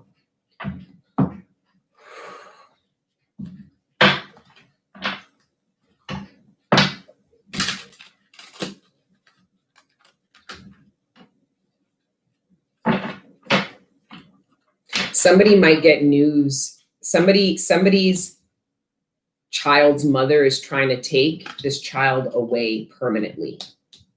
And I can't say that it isn't for just cause. There's a feminine who is determining whether she wants to take her child and leave without letting anybody know. I feel like there's a feminine who wants to take a child away from a masculine because she finds out that this masculine is connected or speaking to somebody else.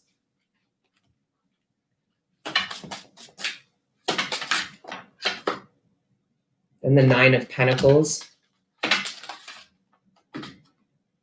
The Ace of Swords in reverse and the Hermit in reverse.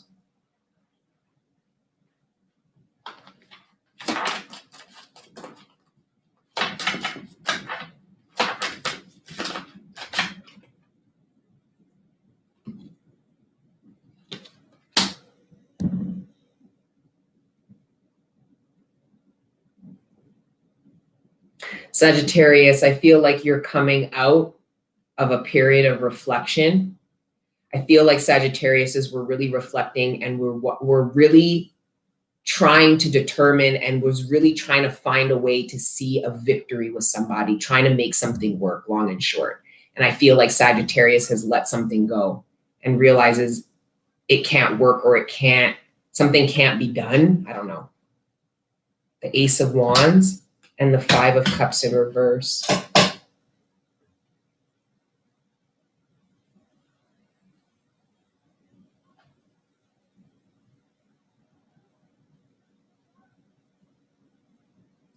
I'm tapping in to somebody who is determining whether or not they want to reveal the truth to somebody. And with the Lovers, like it's heavy contemplation. I don't know what this truth is, why it's so heavy, why somebody's putting so much thought. Somebody feels afraid to communicate the truth to you. And it's obviously, I don't think it has to do with how you'll react. I think it's because of how you'll feel. Somebody is afraid that they're going to cause more damage telling the truth than by keeping a lie. I don't know. Somebody doesn't want to cause more damage. They don't want to cause more pain or hurt. I'm getting the impression, Sagittarius, there's something you don't know the truth about. There's something that you don't know. Oh. Some of you guys don't know the truth about something from the past, but it's funny if you knew what the truth is, it would make you feel better. The truth isn't actually a painful thing. The truth is what sets somebody free, makes somebody feel better, makes somebody feel, I feel like this pain that was experienced in the collective was because you came to your own conclusions about something. Or you assumed the worst in something. All I know is that there's some kind of truth that comes into Sagittarius that actually makes you feel better. It's a matter of you being open to the truth, being open to feeling better. I don't know. Anyways, that was strange. We're going to move off from Sagittarius. Let's go into Capricorn, okay? Holy shit. This is a long ass live.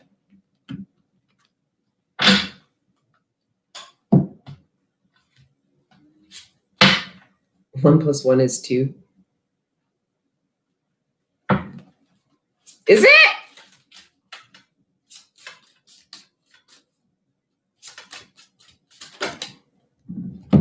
The Hangman and the King of Wands in reverse. I see that Sagittarius, sorry, this is still to do with Sagittarius. Sagittarius, I see that somebody has lost faith in you and your abilities, which is why they're letting go of you. Somebody's letting go of you. But I'm more getting that you're letting go of somebody because you don't see them as being capable of doing what it is they promise, it is they say. Somebody could be promising you that they're going to do this and this, and you're like, I'm not even going to stick around to find that out because I know it's not possible. You know somebody is not being realistic about what they can do. With the King of Wands in reverse, that's unrealistic. That's a lot of talk about all these grand plans and never executing them. This is the person who's an entrepreneur in theory, but never in reality when it's in reverse. So this is somebody saying, I'm releasing myself from somebody who can't make shit happen, can't get shit done, isn't about what they say, word ain't bond. So some of you guys are releasing yourself because you're realizing that whatever it is that you talk about trying to get accomplished with this person is never going to get done because they never do what they say. So now you're looking at yourself being like, if I want to get this done, I need to rely on myself to do it, which is what I think the divine was always trying to get you to do. Not be so codependent. Let's see what else. The Queen of, whoa. That's a pair. But the Queen of Wands is upright and the King of Wands is in reverse. Wow. So this has to do with timing. Because I'm getting that this was a couple. And I say was because with the Five of Pentacles, I think it's a thing of the past. Somebody's left out in the cold here. But what's funny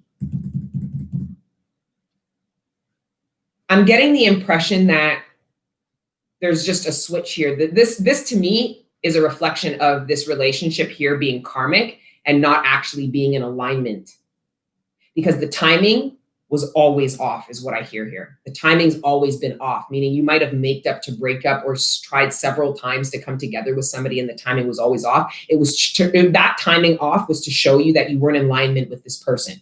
Maybe not now, maybe not ever, because it looks like timing's off again. Because it looks like now this King of Wands is seeing the Queen of Wands differently. And the Queen of Wands is looking at this King of Wands differently. It's completely switched on its ass.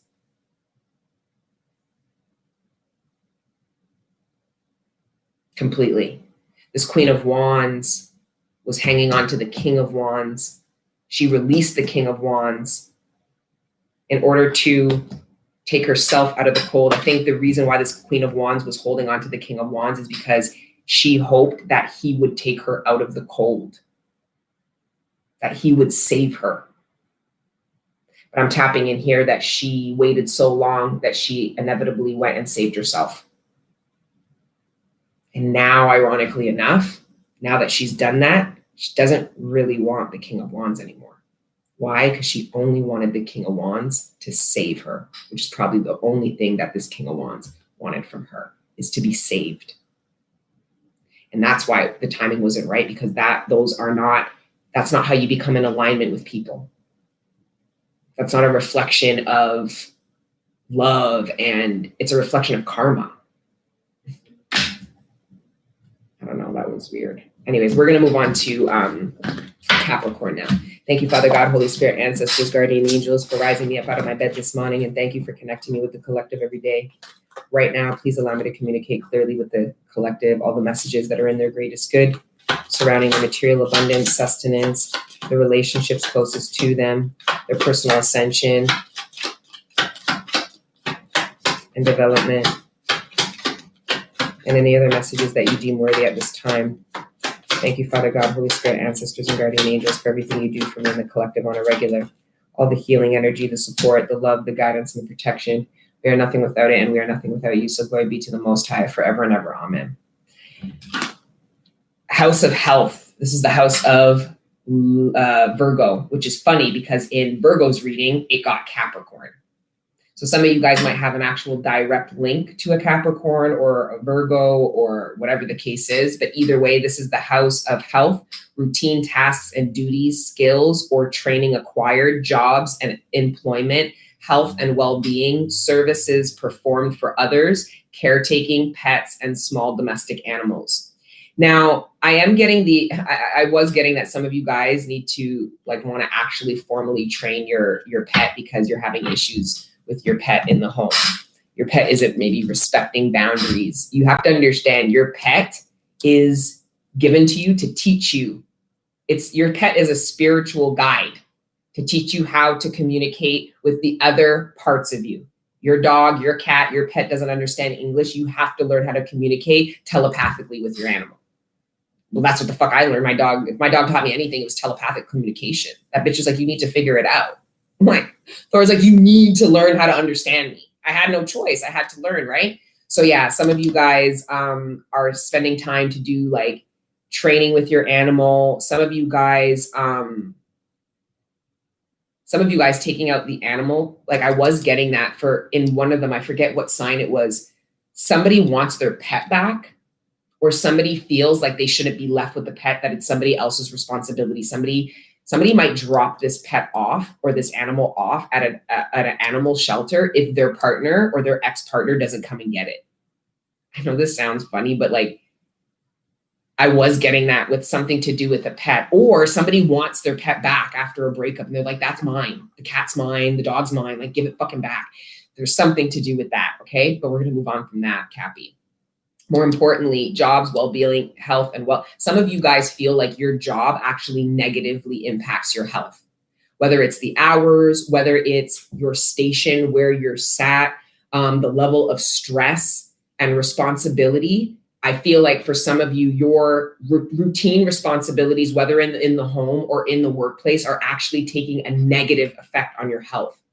And I think it's because so many of you are not in union with your body and are not listening to your body saying, I need to be prioritized. I know it's important that we do A, B, and C because your head is telling you we got to do A, B, and C. And your heart's saying, I want to do A, B, and C.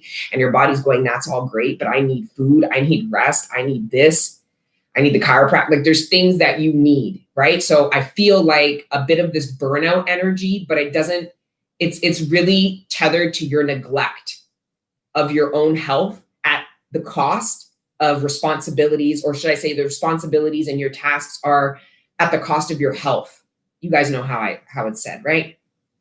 So be very mindful of that, because if you burn out now, your stress will increase if you can't handle these routine tasks and duties, because it's going to put you, Capricorn, in a position to rely on people when I know right now in particular, that's not something you want to do.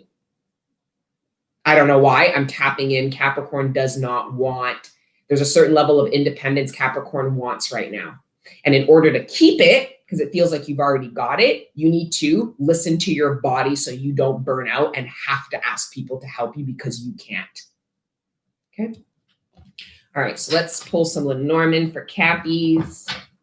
How did you guys like this 3-hour all signs fucking live? This is, I won't be doing these often. I'll tell you right now, but I think it is cool. I can say I've done it now. Jill, remember we got Jack? Who did we get Jack? I honestly think we got Jack for Virgo. There's something with Virgo and Capricorn going on, like a mirroring. But anyways, here's Jill. And Jill speaks of intrigue. So it looks like Capricorn is quite intrigued. I'm going to take these back. Father God, Holy Spirit, ancestors, and guardian angels. What's the intrigue? Why is Capricorn feeling intrigued? What's being offered to them? What are they looking at?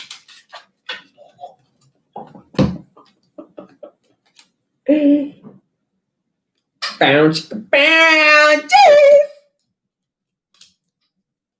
Now I'm hearing I'm a sapiosexual in a minute. What was that? Sapiosexual by 2C, I think his name is. I had that on repeat. Now I'm hearing that, because with the King of Swords is absolutely a sapiosexual. Oh, the King of Swords will fuck your mind, but in the good way, not the bad way. Because in reverse, the King of Swords will fuck your mind in the worst way possible. But upright, he's going to penetrate your brain. Yeah, the sexual. Oh, shit! Capricorn, what the fuck's happening? This is absolute union energy. This is engagement, married. This is somebody who is proposing, engaging, or marrying somebody, but with a very clear understanding of why. So this is somebody in the ethers telling me I'm proposing, or I am honoring and committing myself to this person because I fucking love and appreciate them. This though could also be, this is the card of like a peace offering. Because with the Queen of Swords, that bouquet of roses is about appreciation. But with the King of Swords, the white lilies represents like a peace offering. It's like, it represents peace. And I see that there's some kind of peace between the masculine and feminine. Oh, that's why you're intrigued, Capricorn. Some of you guys might have written somebody off, cut somebody out, or were threatening to or considering it. And essentially their expression towards you gets you to go into 2021 feeling secure and committed in this relationship and partnership, where maybe a couple of weeks ago you didn't feel that way. It's about an expression, a genuine, authentic expression from the King of Cups about why this King of Cups is committed and why this King of Cups King of Swords loves their partner, whether male or female. This is high-level commitment that is coming into play.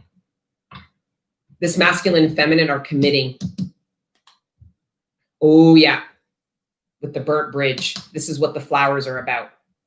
This is peace about a conflict. This is a burnt bridge. I want peace.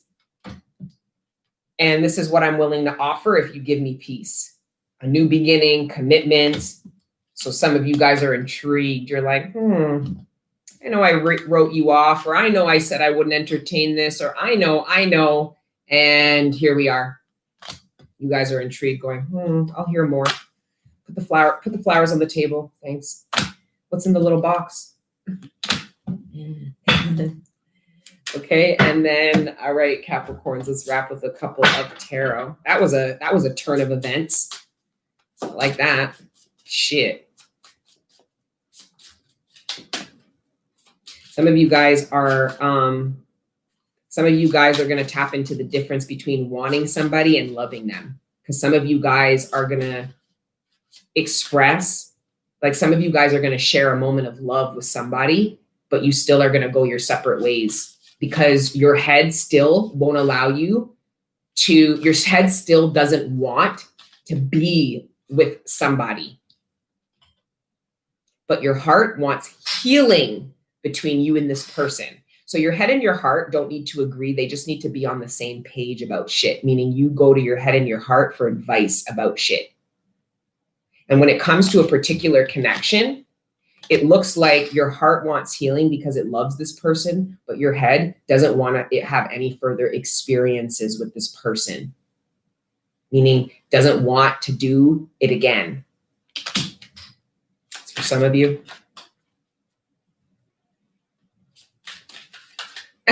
You're so beautiful. And since I'm a Pisces, you can trust that it's true. I remain unimpressed. I like that. Thank you.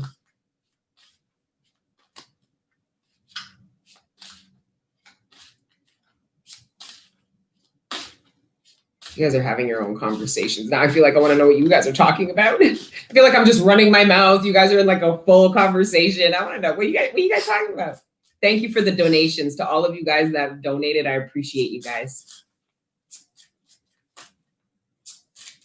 Breonna Taylor, yes. Rest in peace to Breonna Taylor.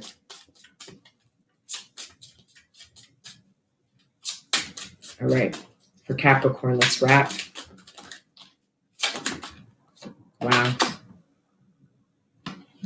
Some of you guys were assuming the worst. You really felt like you had to let go of somebody because they weren't committing, because they weren't honoring you in the way you deserve. And why you're coming out of this sadness is because now, because of how your partner is presenting themselves to you, you're feeling like maybe I don't have to let them go. Some of you guys were really struggling with determining whether or not you wanted to let somebody go. It was like divine was telling you, let them go. And you were like, I don't want to. You just energetically letting them go gave them enough room to kind of realize something. I don't know. I think I'm getting tired now. It's getting harder to channel. Whoa, the Four of Wands, guys. Capricorn, it's union energy, folks. It's marriage. It's fucking coming together. It's being on the same page. It's like-minded. It's actually coming together with people and then being really excited about what you were able to build with them. Not just coming together and happy about what you experienced and then having nothing to show for it. This is a union that has something to show for it or will have something to show for it. This Four of Wands is directly linked to this ring here. It's the wand. And then the Four of Wands plus the Ace of Wands equals the 5. That's 2021. We're going into a 5-year. This is going to be different and it's going to change. So some of you guys coming into union, it's going to change the way you live from your day-to-day routines. Your day-to-day routines are going to be very different than they were when you were alone, dolo, by yourself. Even if you were in a relationship and you felt like your duties, you were still alone and doing them alone, that's going to change. Your partner's going to show up now, or you're going to come into union with people who are going to support those day-to-day routines, have their own duties, there's this merger. I'm also getting mergers, acquisitions. The King of Swords twice. The only court card too. Capricorn's reading is really in alignment and synced up. That's what I got from these cards. It's in alignment. It's synced up. You're finally in alignment with somebody or synced up with somebody so that you can come together in the way that you always envisioned and hoped for. It was like you were telling your partner how you saw the relationship but could never get there. And I feel like your partner realizes or might be apologizing for where they created resistance. And I think it had to do with their commitment issues. So now this is somebody's partner saying, I don't want to go against you. I want to be with you. I agree with you. I want to come together with you and union with you. Let's do this. And what are you doing? The Four of Wands, wherever it went. Here, Four of Wands. That's what you're doing. Okay. All right. Capricorn's death, absolute transformation. I also feel like this is the death you avoided because you were actually able to transform a relationship instead of it having to die. Remember, death energy is transformation, but it can also be death, meaning finalities, meaning it's never to come again. So some of you guys were really considering leaving someone permanently. And I think instead of the relationship ending, it now just transforms. Beautiful stuff. All right, Capricorn, that was you. And the house that's activated is the 6th house, Virgo energy, house of health and duty. Okay. All right. Let's keep it going. Now we're on Aquarius, right? I feel like I missed a sign because there's 3 cards left. And we only have 2, Aquarius and Pisces. I missed something. Yes, guys, please timestamp. It's the longest reading of all fucking time. Can't believe you guys pimped me out like this. You did good work. You guys got over 3 hours out of me. That was good. And all I did was went for a smoke and a pee. You guys know how to really lock down a bitch, don't you? Anyways. Okay. I feel like we got the 9th house. We did get the 9th house already. That's why. Okay. All right. So let's see. Of course you came. Blessed energy. You came on your sign, Leo. Those are indications that you're in alignment. That's all. I love you guys too. No, you guys didn't miss anything. I'm saving the whole thing. All right. This is Aqua Gang. We're on Aqua Gang right now. Look at you guys. Shout out to Missy. Shout out to Missy Saltwater Heels. Shout out to her. Every time I see the Aquarius gang, like, because Missy, for those of you that don't know, when I was a tiny baby channel, Missy shouted me out to her platform and I got a lot of love from her tribe and she has shouted me out over the years. So our tribes kind of are interchangeable. This gang knows her tribe knows ours, and there's shared love there anyways. When I see Aqua Gang, I see Missy like, we in here, we in this bitch. All right. Aqua Gang. Yeah, Aqua Gang runs strong. Yeah, look at you guys saying, hey, Missy. Yeah. Because she sent you guys here, all the Aquariuses. When I first started my channel, I had like 100 views on every video and then like 10,000 on Aquarius. That was Missy. All right. 7th house. 7th house is the house of partnership. This is Libra. Close, confidant-like relationships, marriage, business partnerships, agreements, and treaties, matters dealing with diplomatic relations of all kinds, including known enemies. Ooh. Yeah, known enemies. I think you're just doing what I'm doing. I think you're just you're letting these, see, when it comes to known enemies, I think all you're doing with them is making sure it's known. So you guys have people around you that smile in your face and pretend you're cool. And it's like you feel otherwise. You feel like they're actually not a friend and they're not true. It's you calling out that you're a hidden enemy and I can tell that you have ill intentions towards me or you have some reservations towards me and are trying to give me the impression otherwise, like we're cool and shit. So I feel like when it comes to including known enemies, matters dealing with, I think it's just Aquarius not pretending that people are their friend when they know they're not. Not pretending there isn't a problem and hostility, resentment, and anger when there is. You're not allowing your enemies to be unknown. You want to know who your enemies are and be real clear about that. But I think you're bringing clarity by calling people out and being like, do you have a problem with me or some kind of reservation towards me or resentment? Because based on what the little side comment you said or what you said under the side of your mouth, it would sound like you had some kind of problem with me. Now, all of a sudden, they have an opportunity to get this, oh, I am an enemy and I do have a problem with you actually and I don't like you. Okay, great. I'm happy I brought that to light and gave you an opportunity to come clean about that. There's something to do with you addressing people you know don't like you. Now, Aquarius, this could be you. Somebody might, because if it's you, somebody's going to call you out because I feel that call out energy. You don't really like me, do you? Or if you like me, like somebody is going to have to admit that they don't like somebody because of they get called out on their passive aggression or something they said behind somebody's back. Okay. Close, confidant relationships. For some of you, you've acquired a new friend. So you have a social group of friends, but you've acquired somebody who's more like a confidant. So you got close really quick with them. And I'm getting like a platonic friend. And I'm getting that your other friends, house of partnership, so the other relationships closest to you are feeling a little bit like, I don't know if they're jealous, but I just feel like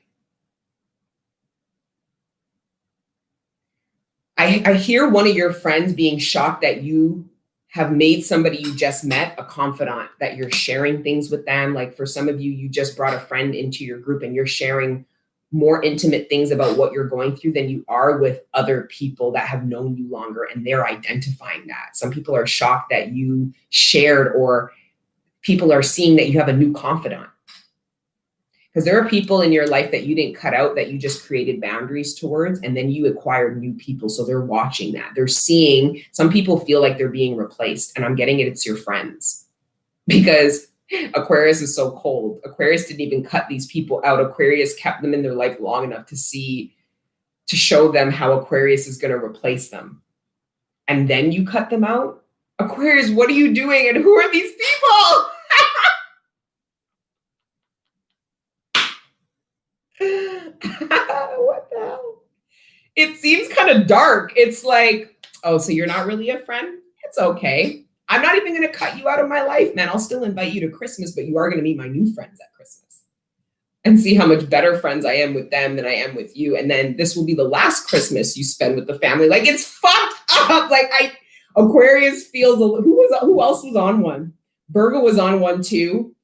I think Aries was a little bit too, but Aquarius is just like, we can do this. I feel it's shadow energy. I feel like Aquarius is in shadow energy doing it, though. It's petty. Petty, yes.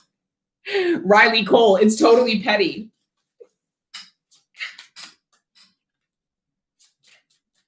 Mafia shit. I don't know what you guys are. Yeah, it is a bit mafioso, right? A little bit of like the Don Corleone kiss of death at the last Christmas. This is the last Christmas party you're ever going to have. Like, yes, I'm still alive. I'm fucking drying up like a prude. I've got bags under my eyes. I'm exhausted. Thor's got a shit. Like, I've literally spent the day with you guys, but it was fun. I feel like we went through the whole spectrum. We almost cried. We cussed out Karens. We went deep in the cerebral, deep in the heart. We talked about the pathology. Like, we really hit this. We hit them all. A necessary evil wink. Yeah, Sarah's definitely in those vibes. Like, she's already like, you don't understand why I'm doing it, though. It's a necessary evil, right? You guys are fucked. Good luck with that. Christmas might be lit. Okay. Only I knew was my shadow. Now, so I give them a gift and then drop them. It's the last Christmas. I missed the Karen thing. Oh, you didn't miss much. You actually aligned. You didn't want to be subject. Your higher self's like, we don't need to hear that. Let's just go now. Your higher self knows what it wants to avoid, right? The only people who caught that are the people who are vibing low like me, who got a kick out of it. And Karens who needed to hear it. Sorry, not sorry. We're on one. The tribe's on one today. I honestly, I was tapping into that. Like, this would be the worst time for someone to try somebody in the collective. There's something about this Aries energy. It's very intense. It just wouldn't be the best time. Wait till spring. I'm gonna fuck with the collective. I just don't think now's a good time. I feel like the collective's spicy, hot, fucking down for whatever. Fucking, we messy. Not even petty. We messy now? Shit. E-dog, we messy now? Fuck. The sun in reverse.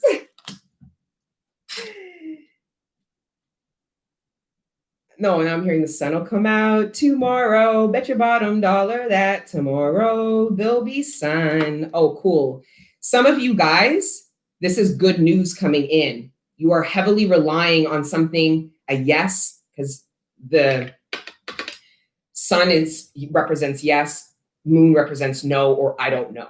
So, or I'm pretty sure the sun. Either way, I'm getting a yes. The sun will come out tomorrow. You have a yes. You have good news coming into you, Aquarius.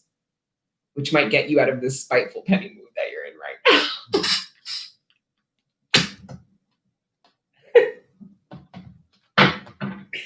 Because I can see it. You guys are funny. You guys are smiling like it's funny. We done channeled Annie up in here. Yeah. We go all the way. We go all the way. Ooh, and the moon. Whoa. And they both came out in reverse. The sun and the moon. This is yes and no. What the fuck? Divine, after 3 hours, you're going to make my head think like this right now? I don't know. What's happening? The Eight of Cups. This is about the divine feminine and masculine. Choosing to either stay together or walk away from each other. Then it's about standing the ground. This could also be like, you see the eyes? See that? It's kind of freaky when I do it like that. It looks like a pair of eyes looking at you, right?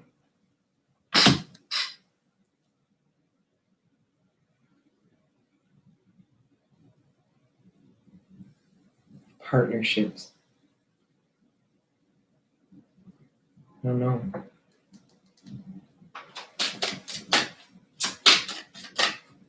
I feel like union's up for debate. Like you guys are debating whether you want to be in. It's with yourself, though. It's not with somebody else.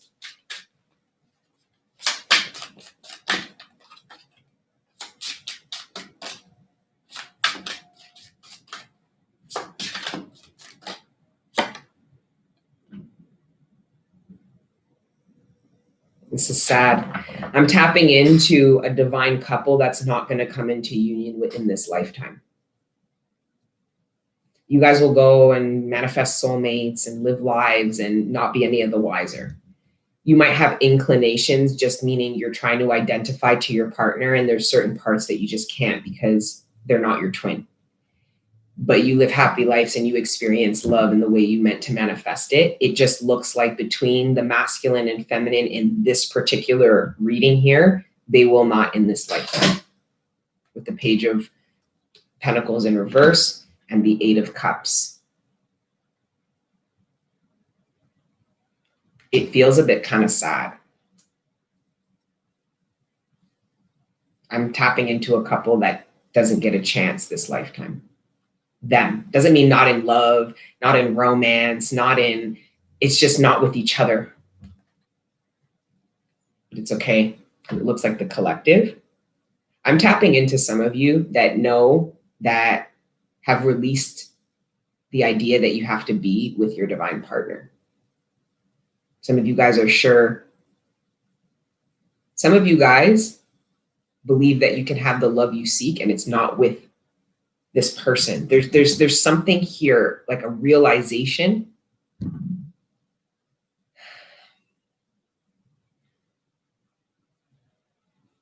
I don't know. Let's try the Lenormand.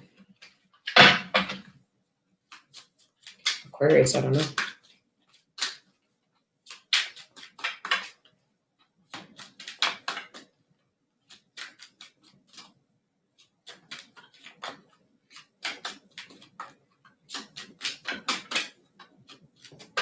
Yes, divine wisdom, divine timing is at play. Some of you guys, though, are in the collective are being asked to cut off a toxic tie now in 2020 in order to ensure that this toxicity has nothing to do with 2021. And again, like I said at the beginning of this 3 hours, the collective are doing things to ensure that next year will be different and not waiting for change, but being the conduit for change. So many of you, yes, divine timing is at play, but you know when the divine is telling you, you need to do something now, and it's because timing's at play and they want you to be in alignment for something. Right?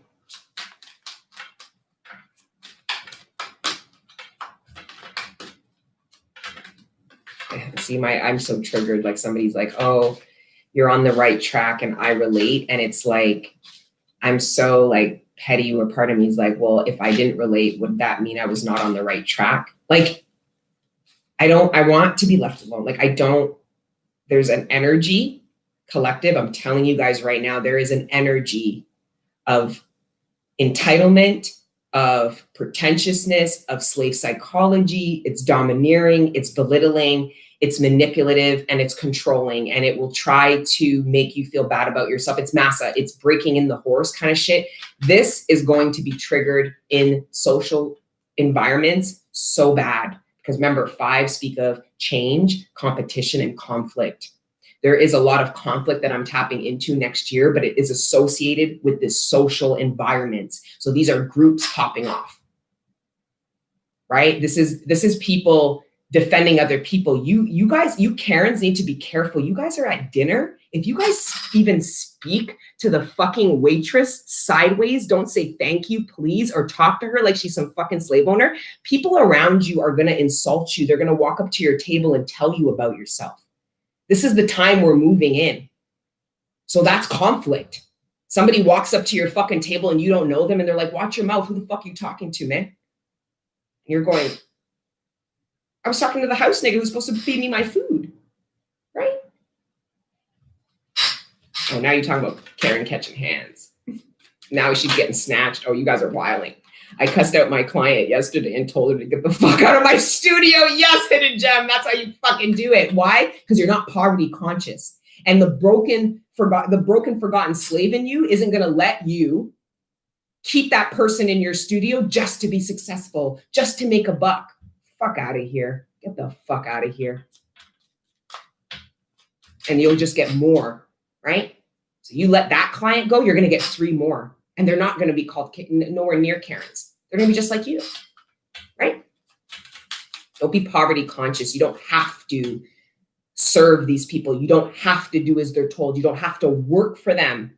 Yo, collective, your employer talks to you sideways, you get on LinkedIn immediately and go look for more work. And you do it on the work computer so they know what you're doing. And maybe they'll think twice. Maybe they'll talk to you a little better in the morning. Or maybe they'll cut you a check and give you some severance. So you're asked to go on about your business and figure out something better for yourself.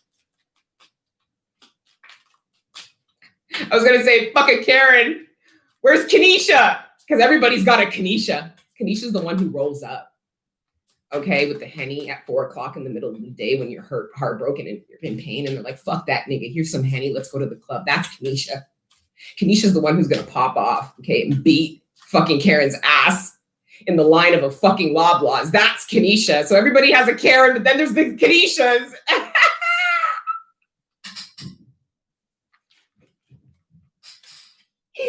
You don't want to run into a Kenesha. Shit. I don't want to run into a Kenesha no more than I want to run into a fucking Karen, okay? Kenesha starts drama. Kenesha will get you into some shit. Kenesha might get you locked up. Okay, Kenesha might get you at some nigga's house that you don't belong to be at. Like, it's real.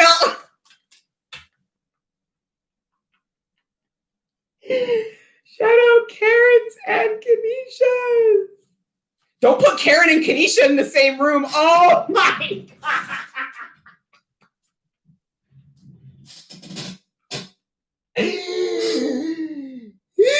Yo, I knew a girl named Kenesha in elementary school. That bitch was fucking crazy in the 9th grade. She locked a bitch in the bathroom and beat her ass. And then walked out of the bathroom like nothing happened. Oh, let's go, guys. And we were like, no, bitch. Like, where's the help? This bitch was washed.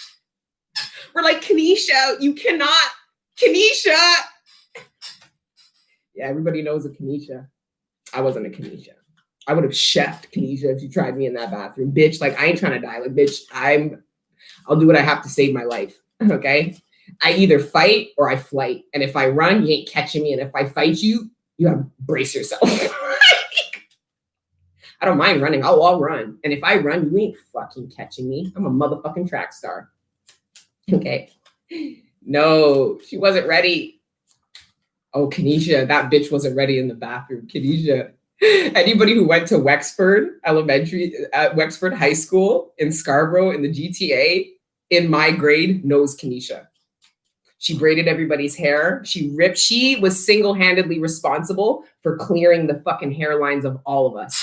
All of us had fucking hairlines back to here by 10th grade. Kenesha fucking, but she braided like there wasn't even a fucking hair out of place. Your scalp was fucking so hard in the reading. Maybe she watches. Kanisha, are you out there, bitch? Like, thank you, Angela. Oh yeah, hair. I'm still growing my hairline back from Kanisha. That bitch didn't play. She's like, you want to braid up or not? What? Okay, bitch. Like, can you just leave a little bit? No. She didn't even have to use hair grease. She braided that shit so tight, she didn't even need to use grease, and the shit was perfect.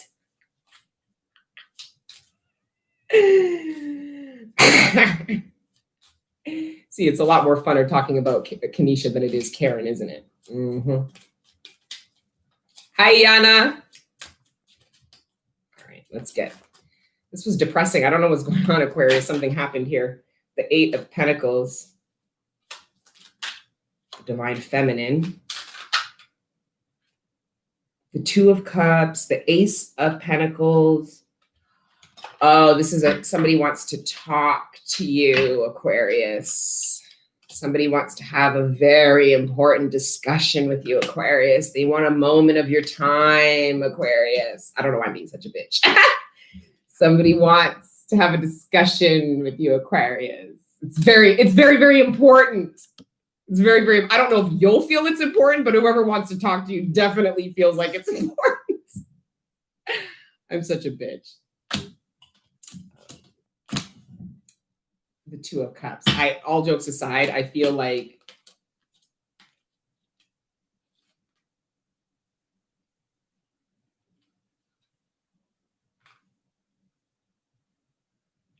somebody might want to discuss with you how they weren't available then and how they're available now to come into union. Because with regards to timing and alignment, that the timing could have been wrong then, but you would have to determine if the timing is right now, if you're in alignment now. I feel like somebody wants to talk to you about potentially being in alignment now, or being available for you now, or being able to work on something with you that they weren't able to before. So you could have asked somebody's help for something and said, oh, you want to help me with this? And they're like, oh, I can't. And now they want to be a part of it. Somebody wants to be a part of what you're pitching.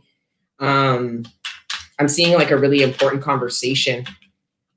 I feel like I hear the divine saying, just listen. The divine this is you, Aquarius. The divine's asking you to just listen. And I think you're going to find that hard to do. And I don't know why. But again, I feel like somebody wants you to hear them out is what I heard.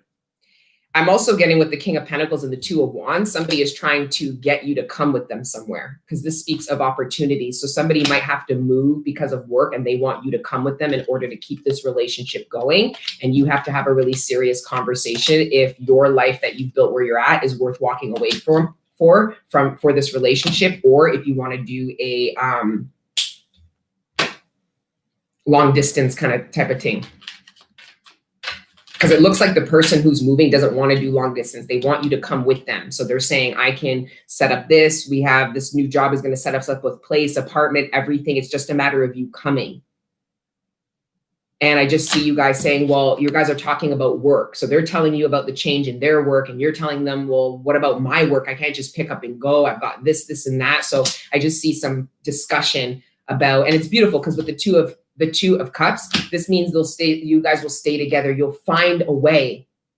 Love will run true. What love will be the foundation, not the logistics, not space or time, the love, the connection. Birds of a feather flock together.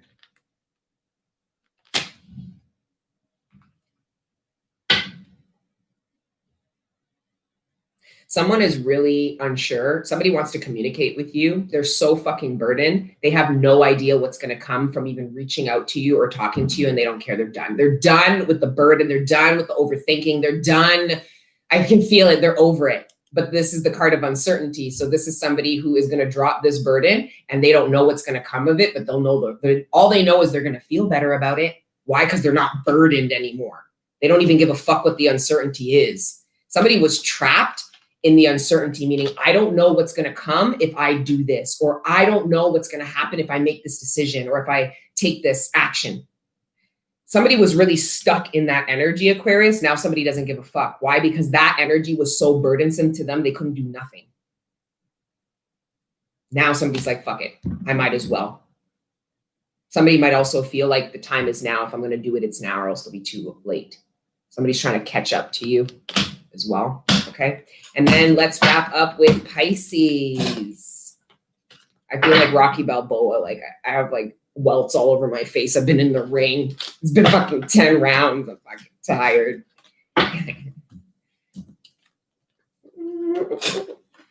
Now I'm hearing that, like, what was that theme song for Rocky Balboa? He's on the stairs and he's got the gray tracksuit. It's still going, Queen? Yes, I'm almost done. 3.5 hours. I give you me. I give you all of me. I'm a fucking champ. You're damn right. The divine's like you're on board time. You need to wrap this up. We're tired too. The divine's tired. The divine's like, we have the world to save, bitch. Like, I'm just joking.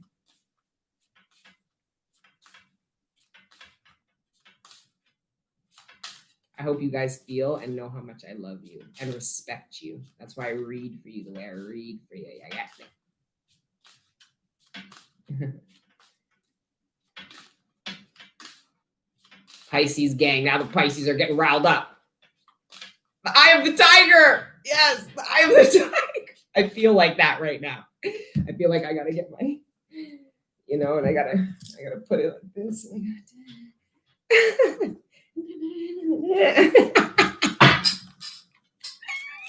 Yeah, every time it's getting late and I'm tired, so I'm gonna start getting all on the fritz. I'm gonna start getting weird and shit. From Belgium. Hello. 333. Thanks, K Rose.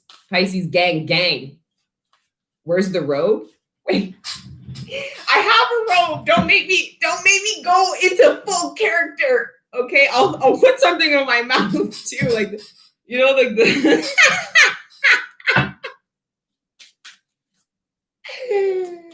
Where's Titi? Oh, Titi. For those that are new, Thora, I was hearing in the ethers, Titi. I'm like, who the fuck is Titi? So I start calling Thora Titi, and of course she responds. She's like, it's me. I'm like, bitch. Because Thora just became older. Older than me. Okay, let's wrap with Pisces. First of all, 5 of Wands. This is beautiful. Wow. 5 of Wands. So your house is the 5th house of pleasure, okay, which is love given, which is Leo. So recreational and leisure activities, things which make for enjoyment and entertainment, games, gambling, children, love, and romance, creative self-expression. And then with the 5, that just speaks of 2021. So I feel like Pisces, you're coming out of an energy where you were in your Piscean 12th house energy, where there was this darkness to you. There was this, the way Eugene describes the 12th house, it's the shades drawn. I feel like you're opening up you're opening up the shades, you're letting the light come in. So I feel like Pisces, 2021 and collectively, this is a year of pleasure. That's what's going to be different. Some of you guys have been so fucking hard body working, going through the dark night. Some of you guys didn't even want enjoyment. You're like, I just want to get this done. So you kept going to the divine, no, let's just keep working. You wanted to get something done, a part of your ascension journey. You wanted to get to a point where you could really enjoy pleasure. You wanted to get certain things out of the way that were going to interfere with you being able to truly enjoy yourself. So I see this house of pleasure is literally marking 2021, not just for Pisces gang, I'm sorry, but for the collective, at least the one I read for.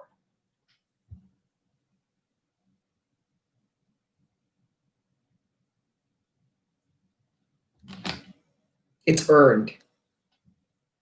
And I feel like there's a little bit of this like baby energy where you're like, can I play? And oh, can I get a turn? And oh, I'll join. Like you're so, by fucking April, you're like, you're Rocky Balboa, like you're in it. You're having a great time. If anything, I feel like you're going to have to take a moment of gratitude, meaning reflecting on where you're at now. And because I feel like you acclimate to the pleasure and the fun really quickly. And you really forget how hard it was to get here. I feel like the massive change that is experienced in the collective is how this enjoyment. I feel like collective, you're really going to enjoy 2021. It's going to be rewarding. And the reason why it's rewarding is because being a 5-year, there's a lot of challenges, but challenges are an opportunity to overcome and feel victorious. So that's why there's a lot of victory next year, because you're totally equipped and aligned to overcome all of the obstacles that will be presented. Okay.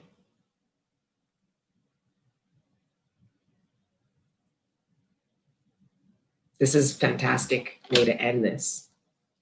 I kind of don't want to ruin it with any other cards, but we'll break it out. I won't give. Pisces have been waiting here for 3.5 hours. They want the full experience.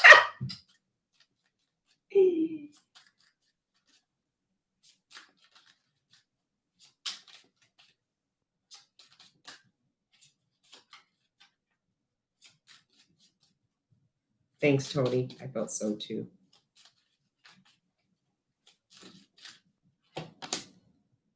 Page of Pentacles.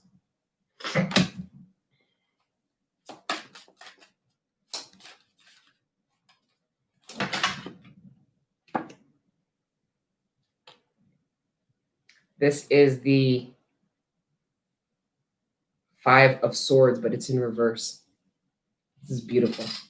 So that shows me that the challenges in 2021 are not like the challenges you had. Hindsight's 2020. So you're reflecting on your experience on the past with a clarity that you couldn't have when you were in the present.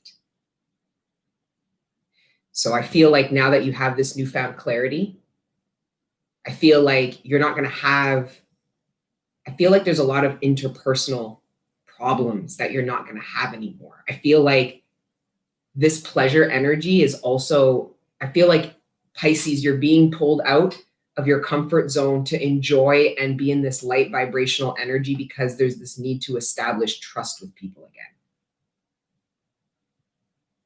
Committing into relationships. I feel like some of the issues that you had in relationships actually fueled abandonment issues in you, meaning you were abandoning people. You were perpetuating your abandonment issues onto people and you were abandoning them. You were 3 of Swords, yeah. Your abandonment issues you were projecting onto other people and abandoning them. I don't know, this is just such a different energy going into 2021. I'm not really sure what you decided because I feel like a lot of the collective are really conscious about the kind of year they want to go into and what the year is going to be like. So for a lot of you, how you're envisioning the next year is exactly how it's going to be. The same energy, thoughts, feelings is exactly the energy. And a lot of you guys feel good.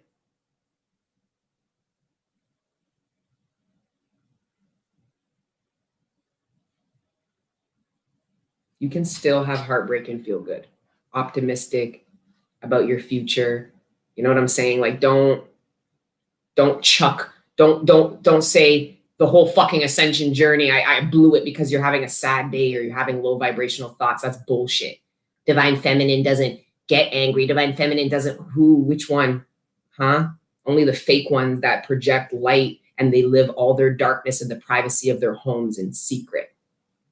No, those aren't Divine Feminines, they're karmics. Divine Feminines cry and go through shit and work through the energies and supersede them and overcome low vibration only to shine brighter and brighter every time.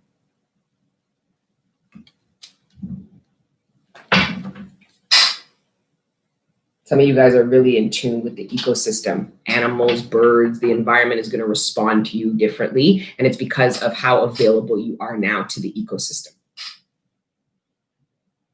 Birds might just come up to you, prop on you. Fucking things are it's because you are now in alignment. You're awakened. So platform, I'm not going to cry, but congratulations. Because in this 2.5 years of ascension, we have reached a point of consciousness that allows truly for our destined and fated paths to be revealed, to be manifested right here in the 3D. Everything that's coming to you guys, you earned it. Because like I said, when you earn things, nothing can be collected from you. Nothing. You steal, you lie, and you cheat, everything can be collected from you because it was the devil that gave it to you. And he just rents, doesn't really give you anything because you didn't earn it, right? I'm talking to a group of people who earned everything they have and everything they're about to get. So don't let nobody tell you it was easy for you. It was bullshit. You just weren't as lazy as them.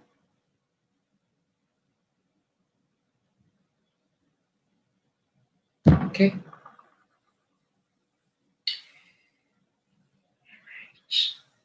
The King of Pentacles.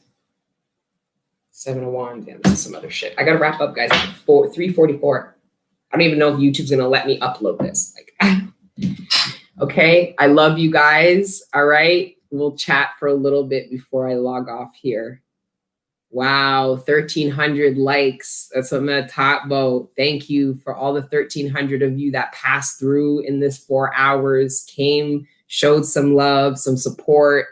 You know, you guys send a lot of positive energy vibrations. So in the comments, what that means is that people come to this chat and leave feeling good. And it's not just because of me, it's because of you. You guys send love. Love you guys. Hope everyone's good. Like, you guys send vibrations. People come here for that, you know. They come here for you.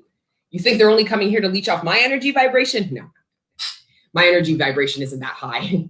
Many of these people who are coming here to leech are actually coming to leech off the very incredible high vibrational people on this platform.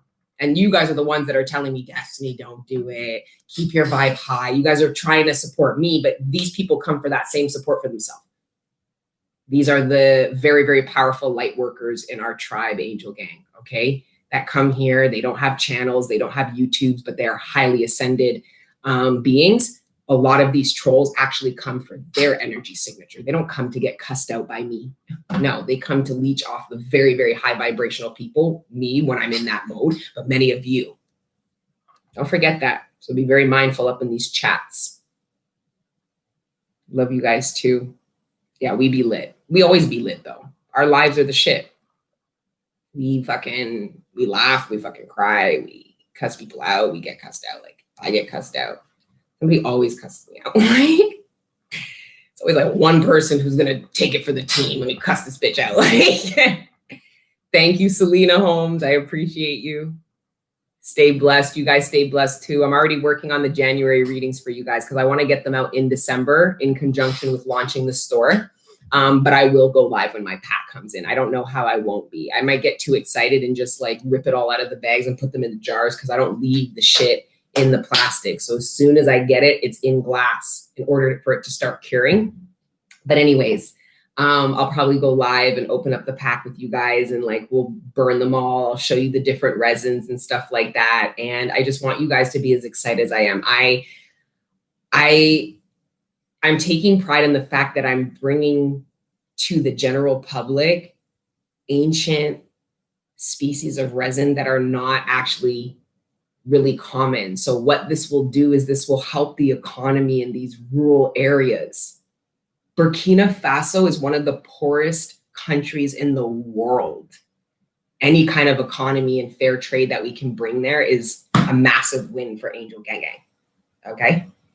So yes, this is a big deal. I'm very excited. It's very emotional for me. Like the whole frankincense, it's a dream come true. And a lot of you guys know that because you were here 2 years ago while I was trying to sell that little 3-4 pounds I had. Like, you know? Anyways, yes, for the Patreon folks, thanks for checking me out. If you guys want daily, weekly content, we fuck around over on Patreon, but I'm telling you right now, okay, you really need to feel like you vibrate with me as a person, not just, oh, I can pimp her out for messages because she hits now and then. You're going to get on to the Patreon with that entitlement and it just, don't do it to yourself, okay? If you vibrate with me and you really, not just my readings, but with me as a person, go on Patreon and fuck around. You'll have a blast, man. We talk about all kinds of shit. I hit you from the car, fresh in the morning, with my breath all hot, like, oh my God, I don't know, you know, like, no Karens allowed. Only Kanishas. I mean, yeah, but Kanisha could still be a fucking problem. Like, Kanisha will set it off. Like, your growth and progression has been so inspiring and beautiful. Very proud and happy of you. I do it for you. I do it for people like you, Sandy, the people in the tribe. We've literally been growing, ascending, and developing together. Okay? I do it for you guys who see my growth, my development. Like, that means something to me. Okay? Fuck a Karen. We'll invite Kenesha to graduation, but Karen,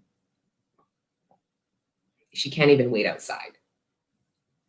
The last house card was the 5th house. This is what Pisces got, the house of pleasure. But you guys can reverse the reading and go check everything out, okay? But yes, I think I've had you guys for long enough. I still think I'm gonna do, you know how last year I did a live on Christmas night? So for everybody who doesn't have Christmas plans, who's lonely, who doesn't, some of you guys, Christmas marks actually a depressive time for you. Maybe you don't have, you know, loved ones anymore, you lost people, whatever the case is. We get together, we go live. I may or may not pull. We talk shit, you know, we have a drink, we have a smoke, whatever, and we just chill out, okay? So for those that have a bit of anxiety for Christmas or feel a little bit lonely, just know the tribe goes live on Christmas night and we just chill. All right. So get your little eggnog, get your whatever, and we'll pull cards, we'll joke, we can talk about shit, like we can gossip, talk about whatever's happening in the world. We're just going to chill out. Okay. So we'll do that again this year. It was really good last year. I had fun. I didn't save it last year, but I'll probably save it this year. Why not? I don't know why I didn't save it. I was very, just all these invisible rules that I made for myself. Well, you can't do that. You got to do this. It was like, okay. Divine's like, okay. I'm like, but Divine, you told me, right? And Divine's like, nope, we never said that, but go ahead, Destiny. See how that works for you. That's why we can laugh together. We know where we come from. It's just starting. Okay, I gotta go, guys. I ain't got nothing left in me. I think I've lost weight while I've been on this line. I think I've got skinnier, okay? So, all right, guys, I love you. Thank you so much. I missed you guys. It was like a month.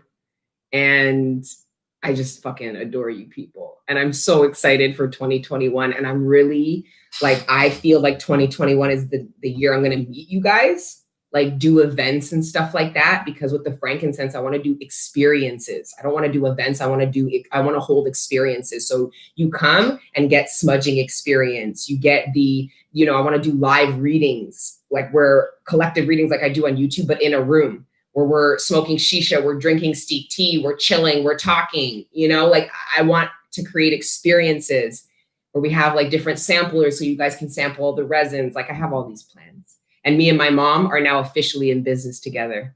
50-50. Me and my mom went into business with this frankincense together. So I have the best fucking business partner I could possibly have. And she's totally in alignment with the mission and she's not to be fucking rammed with. Like, no one's going to bully her. She's like, if it's a sustainable business we're going to have, everyone's going to fucking have a sustainable business. Like my mom's a Sagittarius, so she's a little bit more of a bully than me, but I love it. Okay. Anyways, that's Mama Cup. You guys call her Mama Cup, right? She's going to come and do some content and like talk to you guys and like talk to you about what it's like doing this business together. And because it's been crazy. We're literally doing it from the ground up. We have to learn everything. It's been wild.